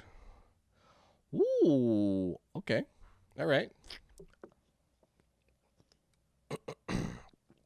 True dat. Games that don't break are no fun. I guess it depends on what side of the fence you're on. If you're somebody who's worked an entire week on a game only to see it crumble in the first couple seconds, that's probably not a lot of fun. But if you're me and you're just like, oh, what does this do? Oh, I broke the whole game and got an error. Crap. Actually, that's a lie. Rystar is super solid but still fun, but I wish it could break so we could beat it faster. Wah, wah. I broke Deltarune when we were streaming Deltarune. We lost about 10 minutes worth of gameplay because I had to go back through a section because the game actually broke. Like, I didn't do anything weird. I just was trying to serve one last person a piece of food that I don't think the game actually anticipated it being servable. Like, it was supposed to stop me before that and interject some dialogue. But I think I pressed the serve button just a hair too quickly. So it actually served it out to him. And and then the game's just like, yeah, no, that was not expected error. Stop. Whole thing just borked. That was great. That was a moment of true professional game breaking. Frame perfect food serving, courtesy of Yo Bro. Serving it out before the dialogue. All right, so what we got here? We got some Einstein. We got, looks like two people maybe butting heads against each other. We have almost a bowling ball. We have a chef. We have a scary clown. We have a person sitting in a barbershop chair getting ready to get their hair cut, or maybe they're done because they're bald. Looks like maybe a puppet, a mouse. That's a cute looking mouse. A robot, and a ninja. All right. Let's see what we have today. What's it going to be? Space to continue. It was finally my chance to do something I love. Once someone turns 18, they are allowed to join one of the fighting factions and begin training to become a master of their trade.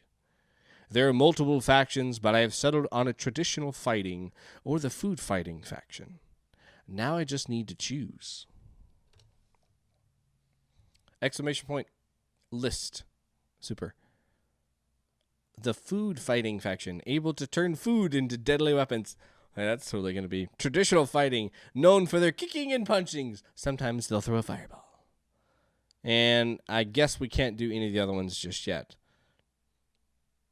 So we are going to do the food fighting. Sorry, Joshua, none of the grammar was correct. Space to continue. And food fighting. Ooh, I like it. Well, now that we have gone through the 10 factions, it is time for me to make it to the food fighting faction headquarters. Food fighting faction. FFF. Easier said than done. Whoa. Alright, I've already lost 2 lives. The goons got the best of ya. Try. Space to try again. Yeah, of course I won't be so picky. Push enemies into spikes. Oh, I can push them. Oh, okay. So by push enemies, you mean not me. Got it. So you made it past the faction goons and proved your worth. Appears I did. Well, I have a fight tonight against the master of the traditional fighting faction. You should come and watch it and see how fighting is really done. Oh, again, the custom music. It's turning into a trend. Oh, yes. Go play. Shadow, list your other ones. Go ahead and list out some of your other games that you've played or made. Just list your HIO page. Go check them out if you haven't played any of his other ones. It's all custom. It's all custom. Sounds like it would be a great learning experience. Vocal tunes. I watched as both fighters stood staring at each other.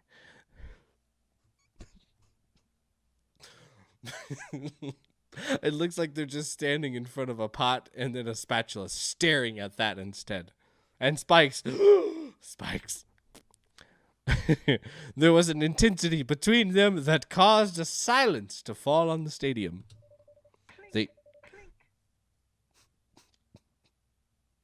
Yes. They traded blows back and forth. Each combatant didn't seem ready to let up. Clink, clink.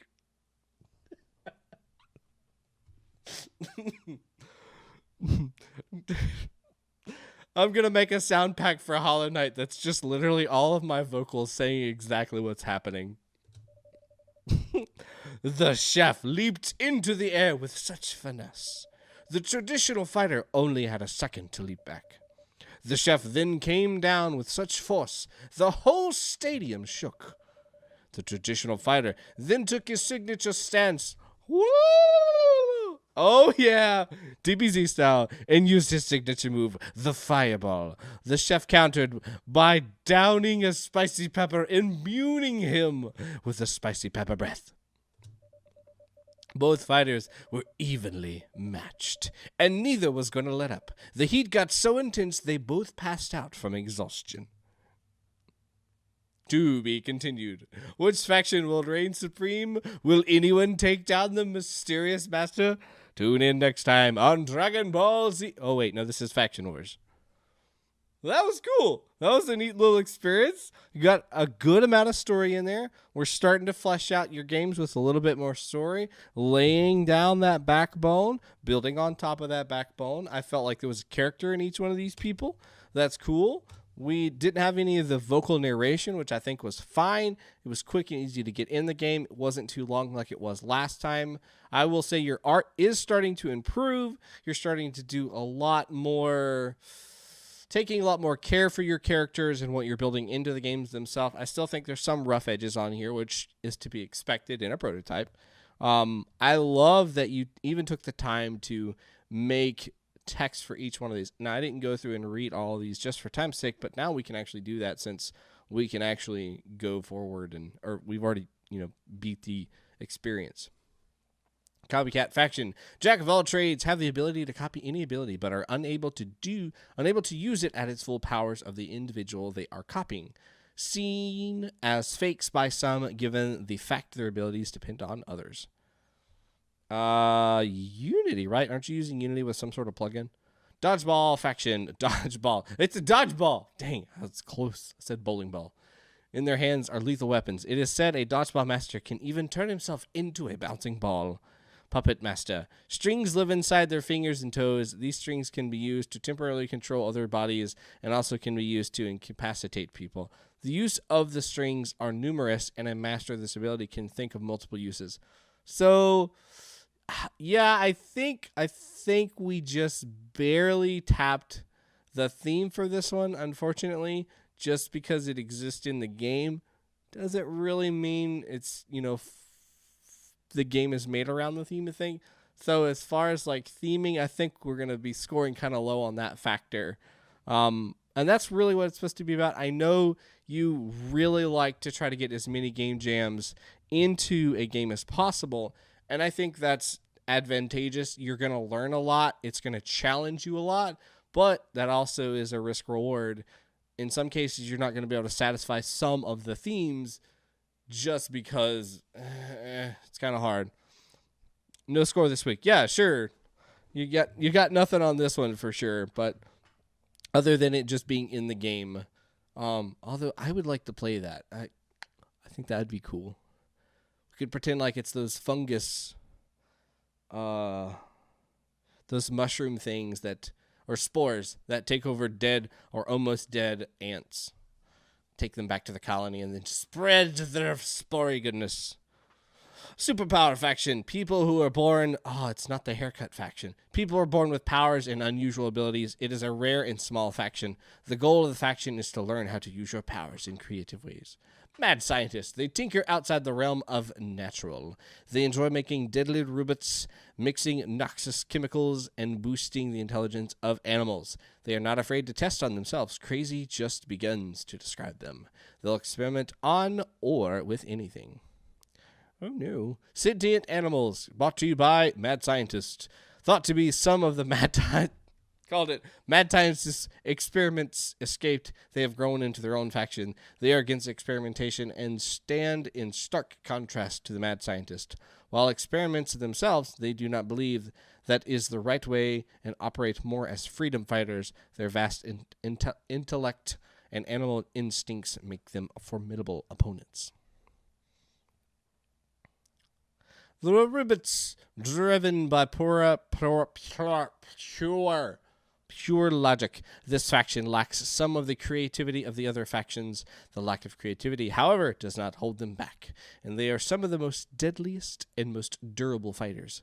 Able to upgrade themselves with new hardware, the robots are always changing. It is tough to beat a robot the same way twice. jokesters. To them, everything is a joke, but if they are laughing, you should be very afraid.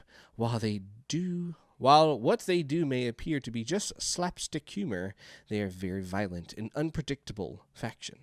They attack with banana peels, exploding pies, seltzer, joy buzzers, things that appear harmless, but are quite harmful when wielded by a jokester. So, an interesting amount of factions to choose from in what you would say is the final part of this game. Unfortunately, we only got to see 2 of these. So from this experience itself, I think honestly, like graying them out and not even giving out that flavor text just yet might be a better way to do that, so you can sell what's important about this game. And it also helps where you're not building up the hopes of the people that are playing it to be like, oh my gosh, dude, I totally want to play as the dodgeballs. That's so amazing. Oh my gosh, let's do that. Oh, I can only choose between traditional and food fighting.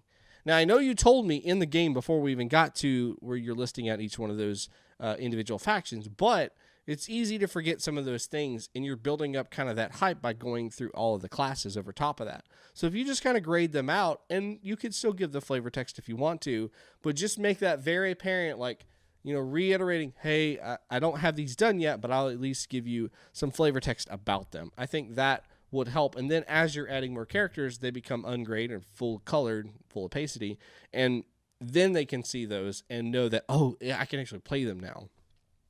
You could honestly really even do the selection screen one screen back and not even do this. Just make it where if the one that I want, I click on, and then a pop-up box says, are you sure you want to play as traditional fighting?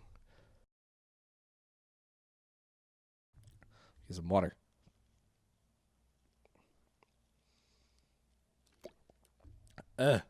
My voice is getting deeper the more I talk. This was good. Space.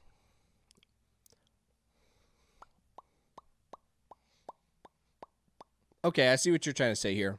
So W and space will allow me to jump. Got you. So I would make this right here. Pop that off of this arrow, make that so that's a little bit higher, and then put W and then a slash and then space so it's clear what that exactly means. Since it's kind of off to the side here, it kind of just gets lost in the mesh or the different symbols and stuff, and it almost like, I know this isn't right, but it almost makes me like, well, I have to hit up and over in order to do what exactly? And I thought, oh, that means jump. You know, I put all the pieces together and I'm thinking, okay, I have to hit up and over to jump. And that's not even what it says, nor that's not what you were trying to get us to say. But yeah, I mean, you've got plenty of real estate on the screen. You can move this entire thing down and then keep the move there and then just move W and space right above that. That'd be easiest for us to know. You know, I really like this. I think you said this is from Fungus. I think it looks nice. It sounds nice. You get a little player preview portrait there at the bottom right-hand corner. Hey, that's cool too. And then you got good old fun time over here. Getting attacked by robots. The goons got the best of you. Well, I think that's about it. We've covered the important aspects of this game. I think you've done a good job. Your storytelling is definitely getting better. I think you're putting a lot more effort into your games, it seems like, the more that you've made. And, you know, you've made quite a bit of games. I don't know how many you've made so far, but, I mean, from just when I've seen what you've made, you've definitely grown quite a bit. So I applaud you for that. Just keep up the good work. Keep pumping them out. And just think about polish every time that you're making a game. You know, what can you do to add just a little bit more polish on the game itself? What can you do to be just a little bit better in art or storytelling or audio or what other area you feel like you need to excel in?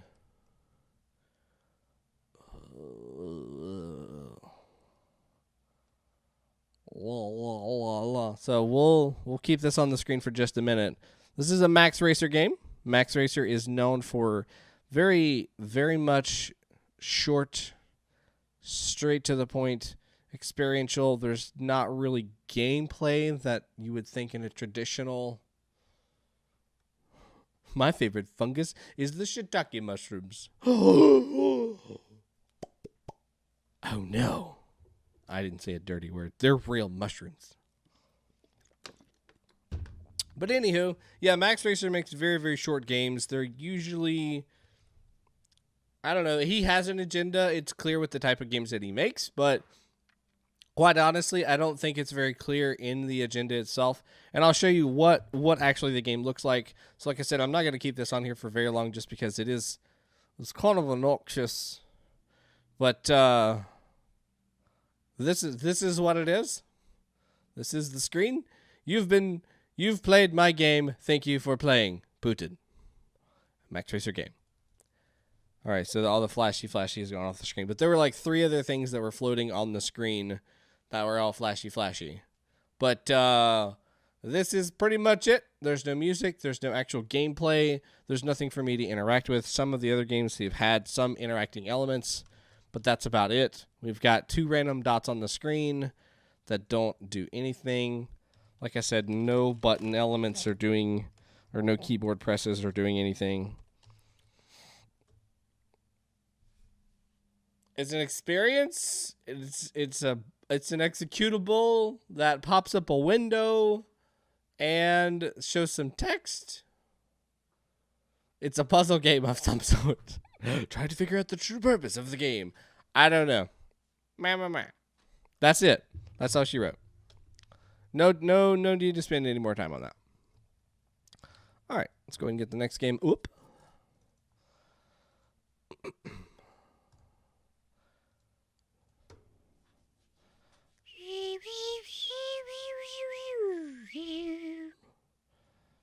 Right. All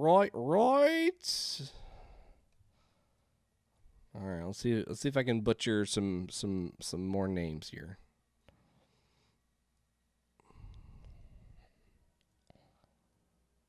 All right, we ready for this? Les Poupées by MuchosWaffles. Am I close? Is that even remotely close? Am I even like in the same area? Am I even playing on the same court? Like, is this basketball and I'm playing on a baseball court or field? Is that just how far wrong I am? I don't even know, guys. But it's by MuchosWaffles. I thought we had some music. Oh, that's some real light. Les Poupées. Maybe he's saying his game is crap. Les Poupées. Let us see.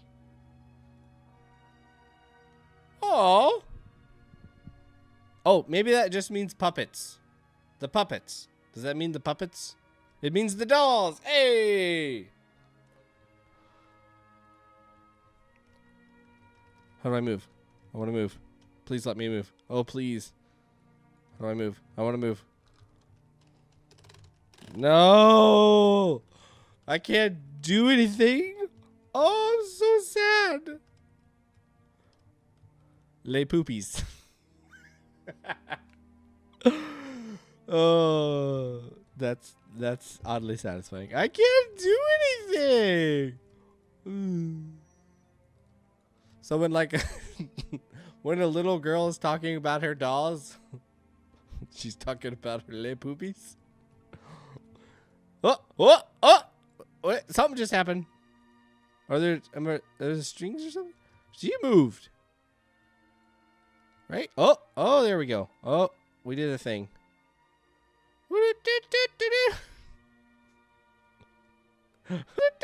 Oh, sorry.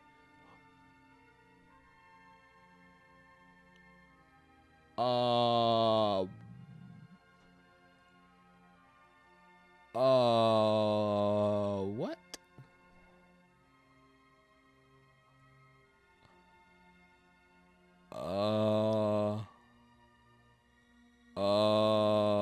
Well, this just took a very dark turn. Sorry to break it to you, but it's actually more like Les Poupées. Thank you, Lilu. because I would have been pronouncing it wrong for most of my life. Oh, and then we've got a sad little puppet. Oh, no. Oh, he's setting him free. That's not how Google said it. The murder game. Wow. Is that our creator, maybe? Yep, that's our creator. Oh, no. Oh, no. Oh, no. They're gonna blow me up. Although some of them are going to blow up under the bed. Fen, I knew it. Okay. Okay.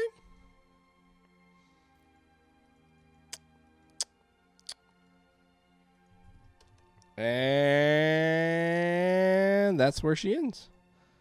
All right. So let's go back and talk about this game. We got some nice music in the background. Very nice and slow.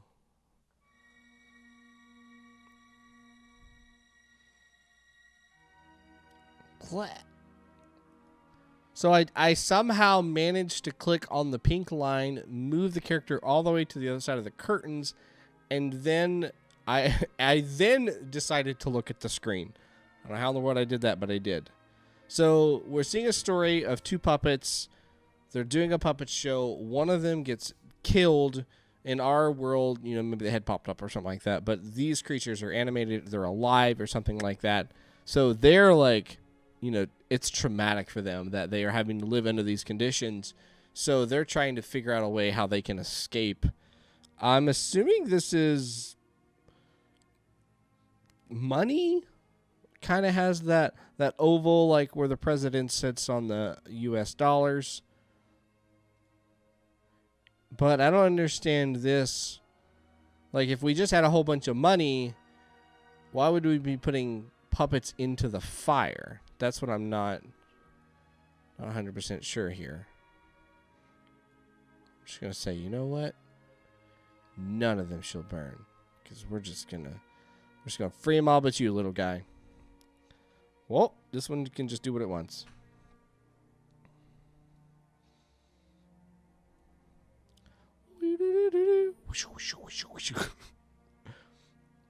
I think it's cool. We're telling a little story about it. I think that's neat.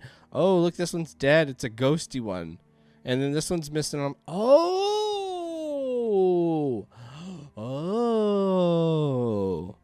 These are all of the broken puppets. Missing a leg, missing an arm. This one's dead. It's got no legs. So we're just burning those because they have no need. They have no use for us. They're useless now. And maybe the person who was holding the money, they're holding that up because like, oh, I need to make more money, but these puppets are useless.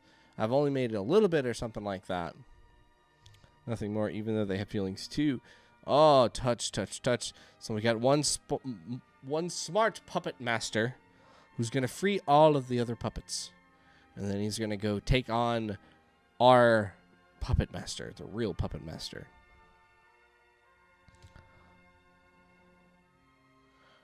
Which then we see a giant explosion and then Finn.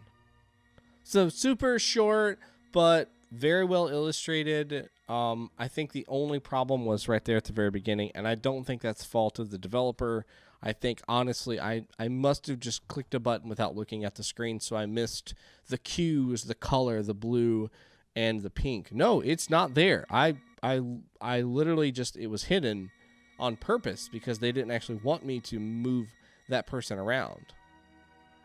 Oh, okay. So maybe I moved the blue in then, and I didn't see any of the telegraphs or the cues that I need to move the character around or something like that. I don't know. I don't rightfully know. But, yeah, I think other than that, this was just a short experience. I think it'd have been nice if it was just a little bit longer. Like maybe we saw a little bit more from this guy and what he was trying to do to free the other puppets. Like maybe we have him go and try to find the scissors or something like that. They're sitting on the nightstand of the owner's desk.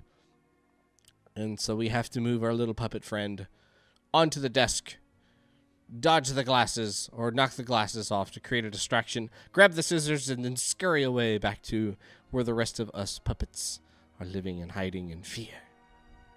I don't know, something like that. But super cute. I like the music in the background. It definitely could have been louder. I have this blaring, and it's only about 50% for you guys. And I think if I turned mine up to about 50, I think that's fine. It sounds pretty good for me. But that's pretty abnormal. Normally I don't need as much wiggle room or something or anything like that. But I had to turn this sucker all the way up, so I'll have to make sure to turn this down before we jump into the next game.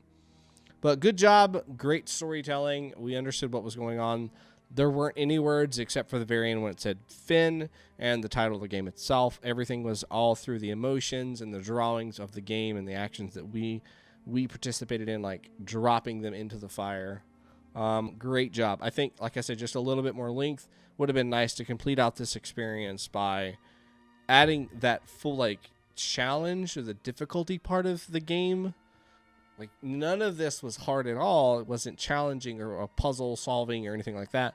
So by adding either a platforming element or a puzzle or some other way that we have to work hard to Fiend? Fiend? I don't know, man. I think Dolphin Finn is more appropriate. I like Dolphin Finn. That's the end of a show, is a Dolphin Finn. But a platformer or a puzzle or something to give us a little bit of difficulty in the game would be a nice touch and would have that more game-like feel instead of just being very much railroaded through this slightly interactive story. But good job, good job.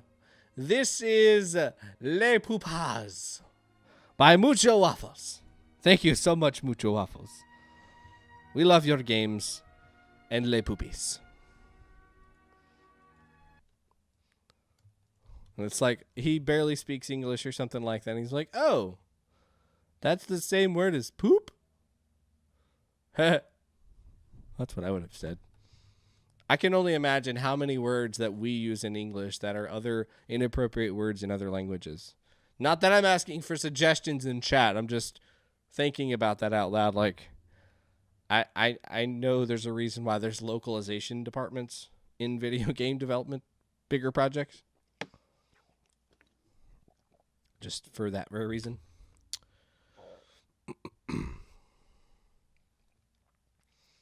Another game jam that I'm going to be covering is Game Factory Jam. This is their last one. It's the 10th one. So if you want to participate in that, that's going to be going on February 4th through the 11th. And a link for that in case you do want to go check that information out and see if you want to join is right here. Oh, no, I'm sorry. I thought I did the thing. I'm so sorry. I'm fired. Let me try that again. See, I told you I was going to forget. Whoops. We'll let everybody's ears chill. Hopefully I caught it and it wasn't like you woke up your grandma next door, like 2 houses over. Shows yellow card. Dang. I only got 2 more games left. Please. I don't need another yellow card. Unless we're going to play some Ocean Avenue. It's a good song by them. But anyways, what I was saying, Game Factory Jam. Yeah, it's their last one. It's number 10. I will be one of the many streamers who are going to be streaming their games. I'll be streaming the 13th of February. It's easy to remember. That's the day before Valentine's Day.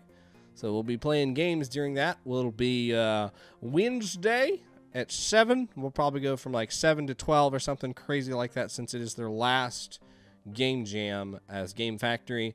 For those of you who don't know, Game Factory did also help get Weekly Game Jam up and running. They partnered with them way early on and helped them get some extra traffic and stuff like that to kind of build a foundation that is Weekly Game Jam as we know it now. They have, I don't know, like 2,000 members in Weekly or something.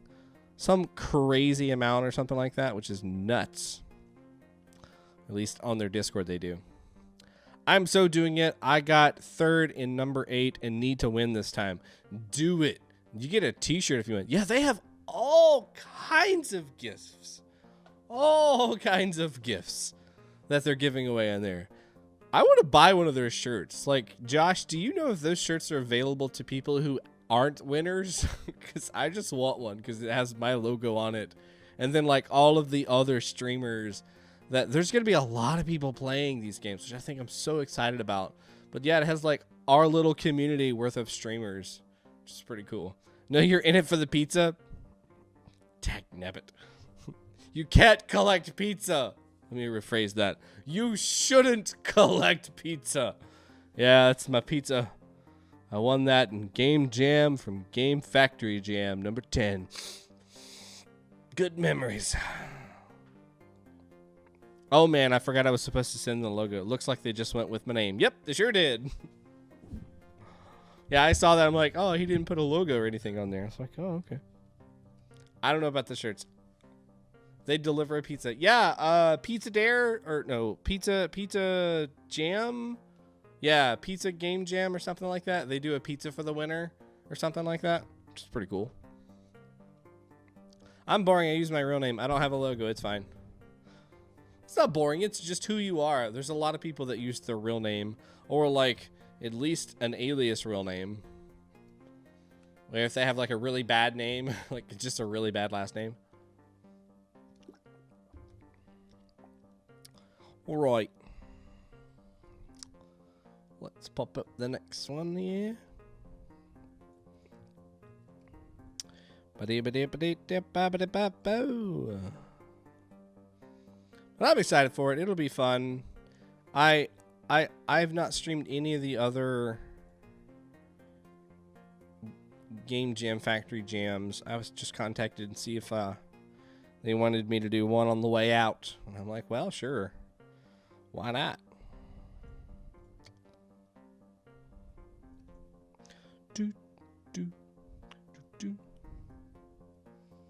Yeah, same here. Okay, so this is MrPuppet by IM_mask. Oh, I'm making some exclusive music for the jammers too. Well, that's cool. Give you some good PR. Speaking of PR, why don't we give you some here?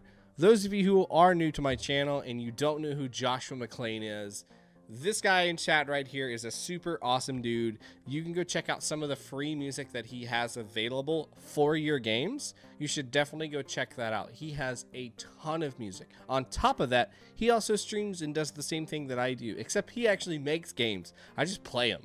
So he'll make games on his channel. He'll do speed runs. He'll make music on his channel. He'll also demo some music stuff as well. If I remember correctly, you'll just go through some different sound packs and VSTs that you come across, which I think is pretty cool. I listened to a couple many moons ago. I think it's pretty cool, but he's a neat dude. You should definitely go, number one, follow him on Twitch so you can see his streams too, because he does weekly as well. He does weekly, mini, and what else have we done in part of? Are you doing TV Game Jam this week or this year? I'm gonna be a part of that. Javier or Xavier, whatever the heck his name is, contacted me and asked if I wanted to participate. So Josh is gonna be doing that as well. But make sure you go give him a follow. Come back and we'll finish out these last two games and we'll have a good night. Yeah, he's a super cool dude. He's been around much longer than I have. I came around in 2017. Josh, you started what? 2015? 14? Something like that. I don't know. I used to know. 16. Oh. Whatever. MrPuppet. Let's look at MrPuppet. So we got a little robot guy in the background. Kind of looks like Clank from Ratchet and Clank in a kind of weird way. If you just take these off and maybe make it set a little bit more narrow. Shh, don't look too much into it. Oh! Now he looks even more like that. Oh, I made it mad. It stole my mouse. But it didn't actually steal my mouse. What the heck? What the heck?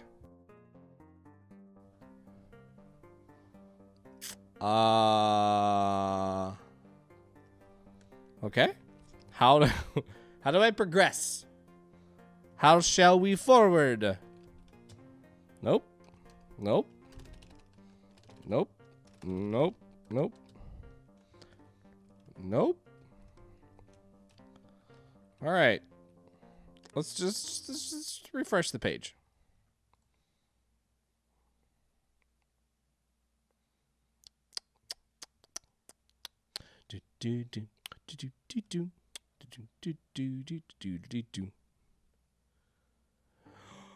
Boom. Play. Play. Okay. Up, down. Nope.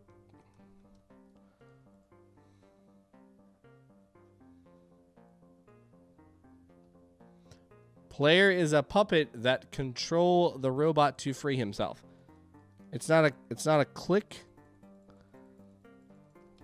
Arrow keys don't do anything. Up and down just moves the screen.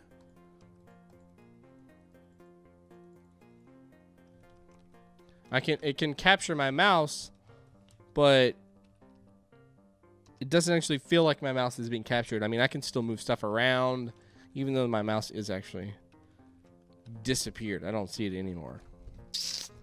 Well, what about like... No. Let me just try a different browser. JC Monkey used to make a lot of games that only worked in Firefox. Maybe this is just a weird Firefox thing. I don't rightfully know, to be honest. Alright, so now we're in Firefox.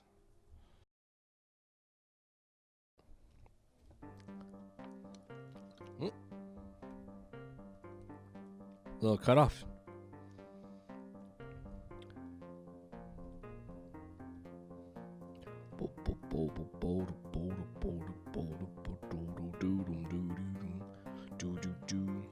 All right, so now we're in Firefox. Hey, the movement.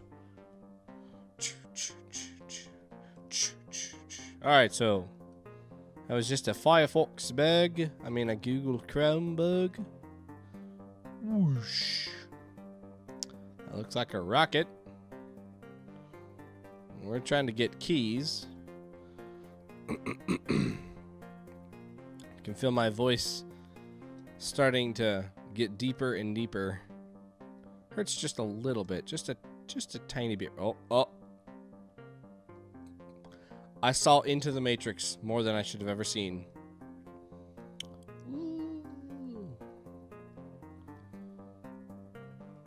So maybe it's a Z-axis problem.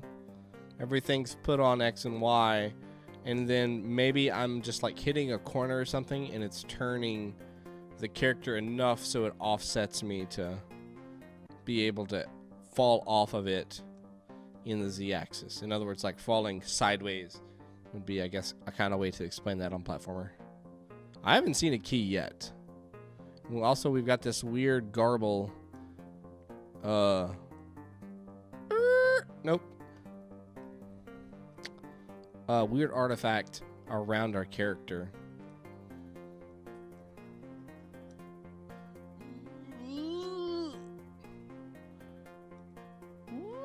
There's a door, but I can't reach that. Oh no. I don't. Maybe it's just maybe that's just the death animation. I'm not completely convinced. I think the gravity's a little too light, so the weight of the character feels like I weigh nothing. Gravity is just way too light. I feel like I'm on the moon. Oh no! So that one doesn't even have. There's no solid mass on that object. I just fall right on through. Unless it was trickery.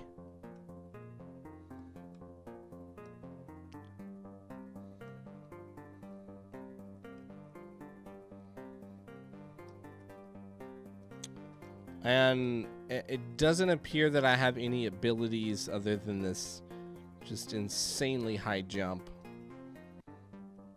Oh. Oh, no. Oh, no. Oh, no. Oh, dang it. What if I stay towards the bottom? I'll just, like, stay down here. Oh, okay. So, that's a no-go. It looks like we have some parallaxing in the background, but it's kind of like at weird positions. And they're kind of weird textures to have this parallaxing. Like, I've seen some clouds that look like clouds, and then I've seen others that are just giant squares. I don't quite get that. Maybe it's the amount of momentum that I have that's actually causing me to pass through some of these boxes or something. Not 100% sure. But I've definitely just, like, straight passed through some of them. With no real rhyme or reason as to why. Oh, wow.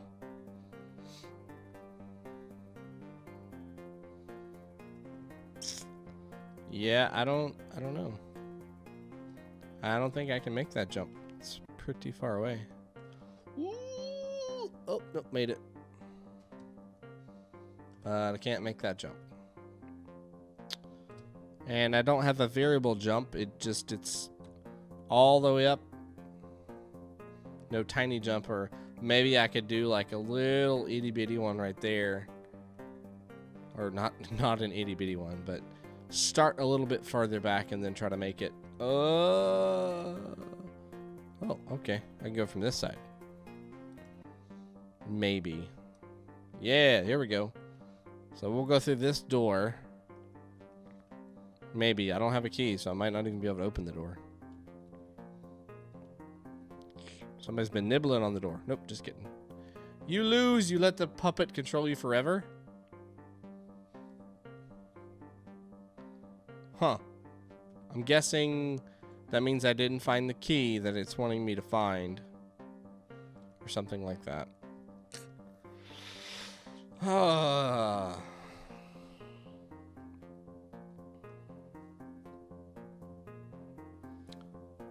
So what is the difference between these platforms? They jump from the bottom? Nope. So these platforms all appear to be the same. I can't jump through any of them. They're all solid all the way through. That looked like that just glitched. Yeah, the game just feels, for lack of a better term, very unoptimized in its controls. Like the jump is way too high. The amount of time it actually takes for the character to turn around from the time that I hit it is a little bit longer than I would like. It just feels kind of sluggish in a way. We've got these like weird artifacts on our character itself that's, you know, really just taking away the fact that it's a robot in this world. It just gets blurred in too much to me. And not blurred in, it's a distraction. So that'd definitely be something that we could absolutely get fixed sooner than later. You know, it's kind of like if you got a sprite sheet and you accidentally forgot to make it transparent, and then you import that asset into the game, and your character's running just fine and everything looks awesome, but now you have this white box around your character that's, you know, getting just a little bit bigger and smaller as it's going through its animation cycle. And it's like, ugh. Breaks immersion. You just feel like, oh, that's not supposed to be here. That's not supposed to be doing that. I think these are tree trunks. I think that's what these are actually supposed to be. But we're starting. We're building this out. I feel like there's a key somewhere in this level. I haven't been able to find it, just because the speed and the gravity that's on this robot, it just feels way too slow on the speed and way too light on the gravity itself. I think if we could flip those and make him a little bit faster and make the gravity a little bit heavier, this would be it'd be a much nicer experience, I do believe. Keep up the good work. Keep pounding it. Keep going forward. Keep working on your games, and I'm sure you'll get some of these weird things worked out. Come ask for help. There's tons of people who are always in the chat who are more than willing to answer questions and help you achieve that goal. You know, if you want to be a game dev, that's totally cool. Do that. Do it to your heart's content. But always remember, don't be afraid to ask questions. Don't be afraid to ask for help. It's really important to do that. It really, really is. It's nice to have friends. That'll help you. Support you. Keep you going. So that game was MrPuppet by I Am Mask. We got one more game for tonight, and then we will be done. We'll be calling it quitsies, and I'm going to go to bed. So proud of myself. Got all my laundry done earlier today instead of having to do it tonight. So proud. Life goals. Adult life goals. Get your laundry done before the start of the week. Not after your stream. On Sunday evening. All right, last game for the night is PuppetDanceMaster by AlenLoeb. Let us gander. Watch the moves approach the gradient box. Once they're close enough to the blue boxes, they'll start glowing and you can make a move. The puppet's moves are binded to 4, 5, 1, and 2. Okay. Dance, dance, dance, dance, dance like a puppet. Keys are also shown on the blue boxes. Unnecessary movement will drain your life on the top. You gain lives by doing right moves. So only use the right. Got it. Tip, play along the rhythm of the music, especially beats. All right, we're going to try. This is all assuming you actually have numlock on, by the way. Don't not have that on. Oh no. This isn't going to be good. We're going to get copyright. But it's a good way to end out the night.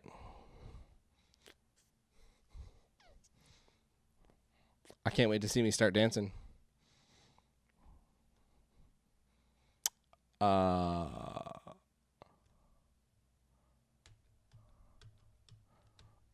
Where's the balls?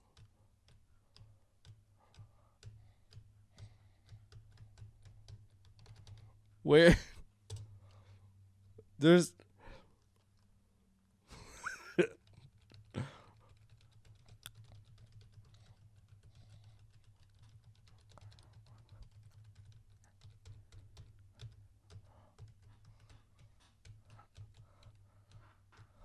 I think I'd be doing good right now. If only there were orbs. Oh, I must have hit freestyling mode.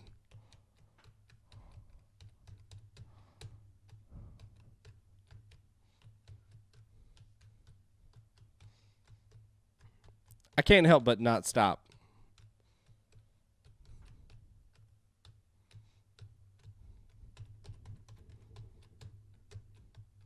I don't know what to do. I don't want to restart it because I'm going to have to hear the song all over again. Maybe it just didn't get done. Has anybody else played this game in chat? Like, is this all there is? I mean, we got close, right? We got a dancing little puppet that goes back and forth every time I hit one of the keys, which that's cool.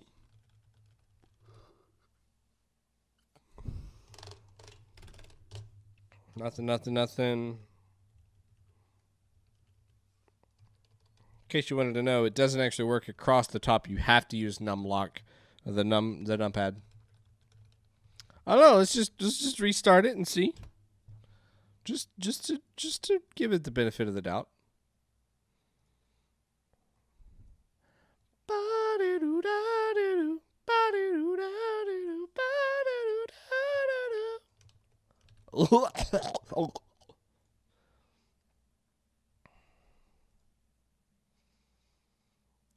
Josh, did I tell you I got a ukulele? Hey, Josh, I got a ukulele. I love my little ukulele.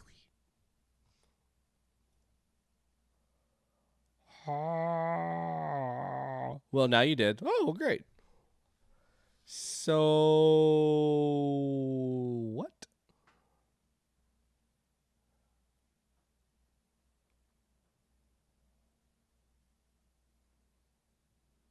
Everything in this game is owned by me except for the song, which is Earth, Wind, and Fire, September. Start dancing. Dancing. What did that do?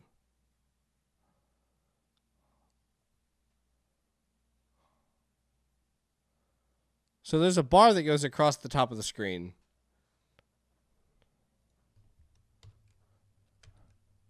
And then it quickly disappears. Okay.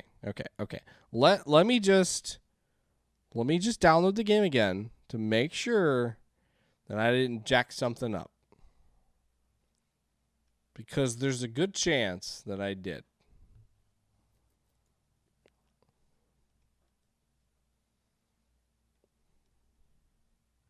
But do do do do.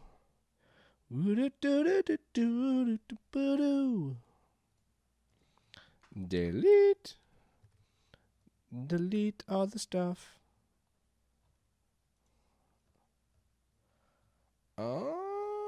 Okay, so it says there's actually one extra thing that I need to do. Actually need to go place a file in my app data.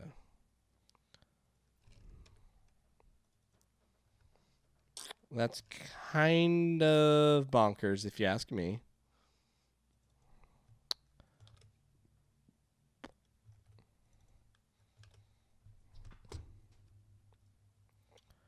But do.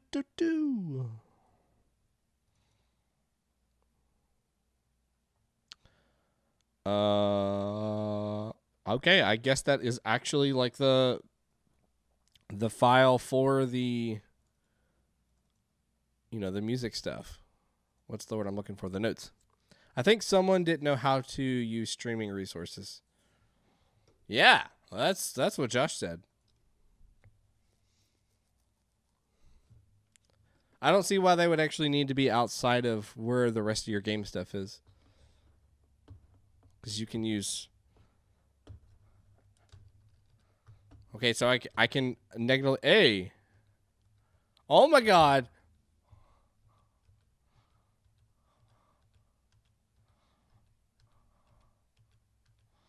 Oh no, it's not completely in time. Oh god.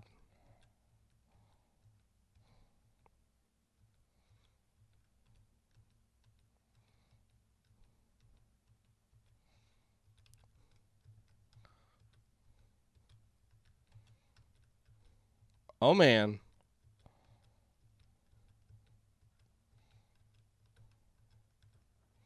I'm on the verge of death. Woo! Woo!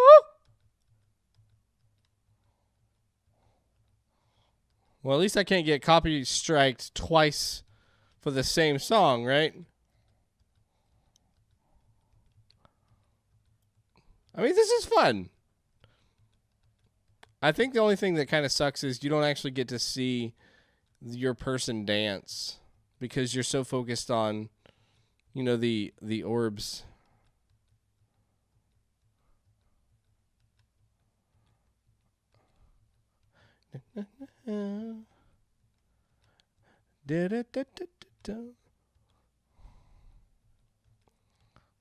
The floor changing colors is very disorienting. And also, oh god. Because the camera is constantly shifting back and forth, it's a little hard to get depth. It's a little hard to figure out, is this going to be one note is this going to be two notes that's on the same beat? Or is this one that's like a pickup into the next note itself? I think per song, I could definitely, you know, just learn to memorize the pattern itself.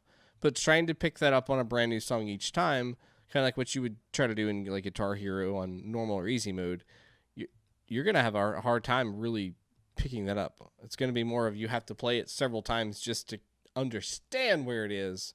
Not that it's skill-based, it's just memorization-based. 35,557. Cool. Dancing queen, doing the thing, doing the dance. That was fun. I might take back the thing I said about the... Woo, that was dumb. Not being in time. That I might just attribute to that to my depth perception on the world and where each of these beats are. Oh.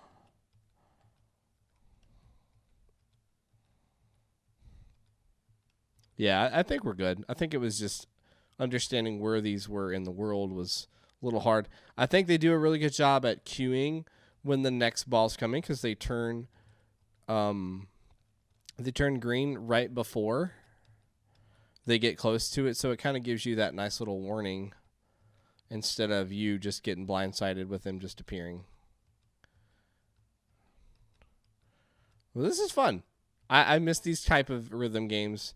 These are good little time wasters, especially like if you know the song and you just want to jam along. I play bass guitar, and buddy, I loved to just sing songs and play those basic notes, man. Hold them out, make lots of little fun little riffs while we're playing. It's just a blast. Nice little pastime, if you will.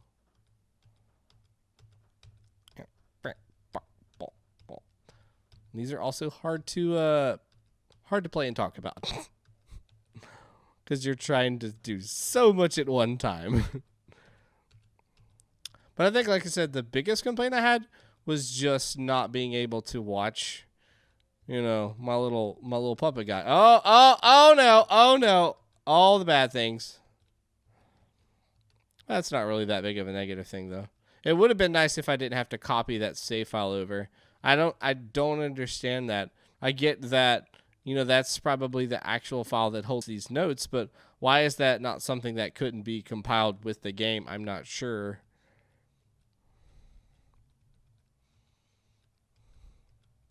Oh God, I hope it remembered what my score was last time. Hopefully I surpassed it. I feel like I've definitely got a lot more combos.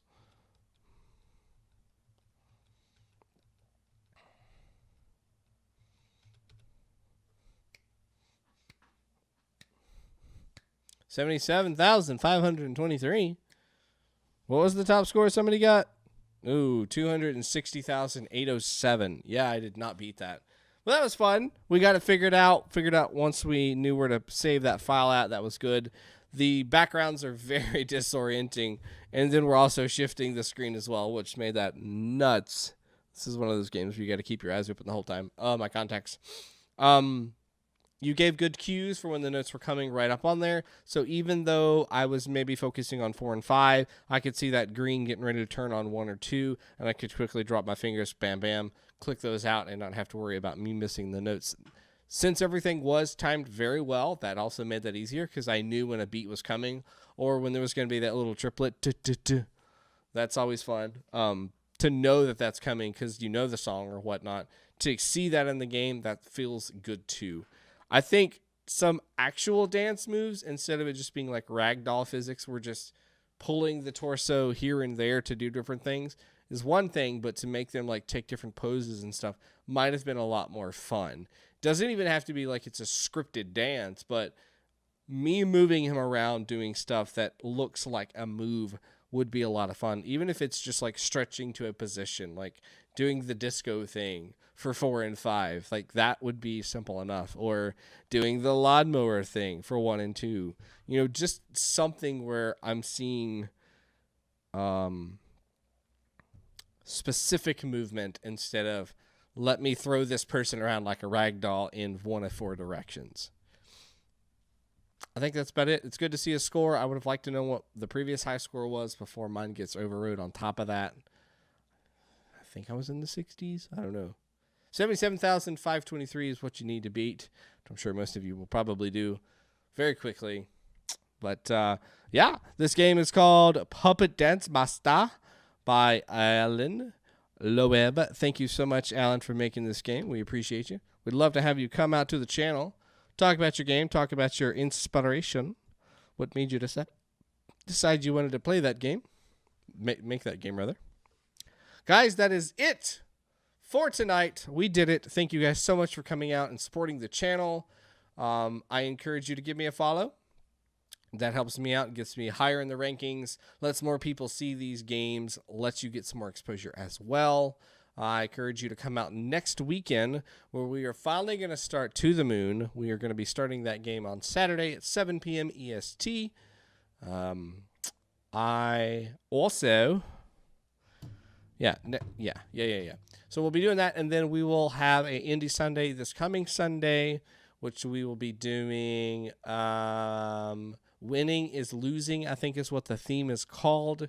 So we'll be playing games from Weekly with that theme next Sunday. And then we've got a ton of events. If you want to stay up to date with what I'm doing, make sure you come follow me on the Discord, or you'll join our Discord, because that's usually where I'll try to keep my schedule the most up to date. And then you can ask any questions, hang out with my community. We have some other things in there like fan art, game suggestions, if you want to get on the list of what you would like for me to play either from your personal project collection or games that you might want to see me play on the Stash, which is my Saturday stream focused on published indie games. That's about it for me. Thank you guys for coming out. You guys have a wonderful night. I will see you next week.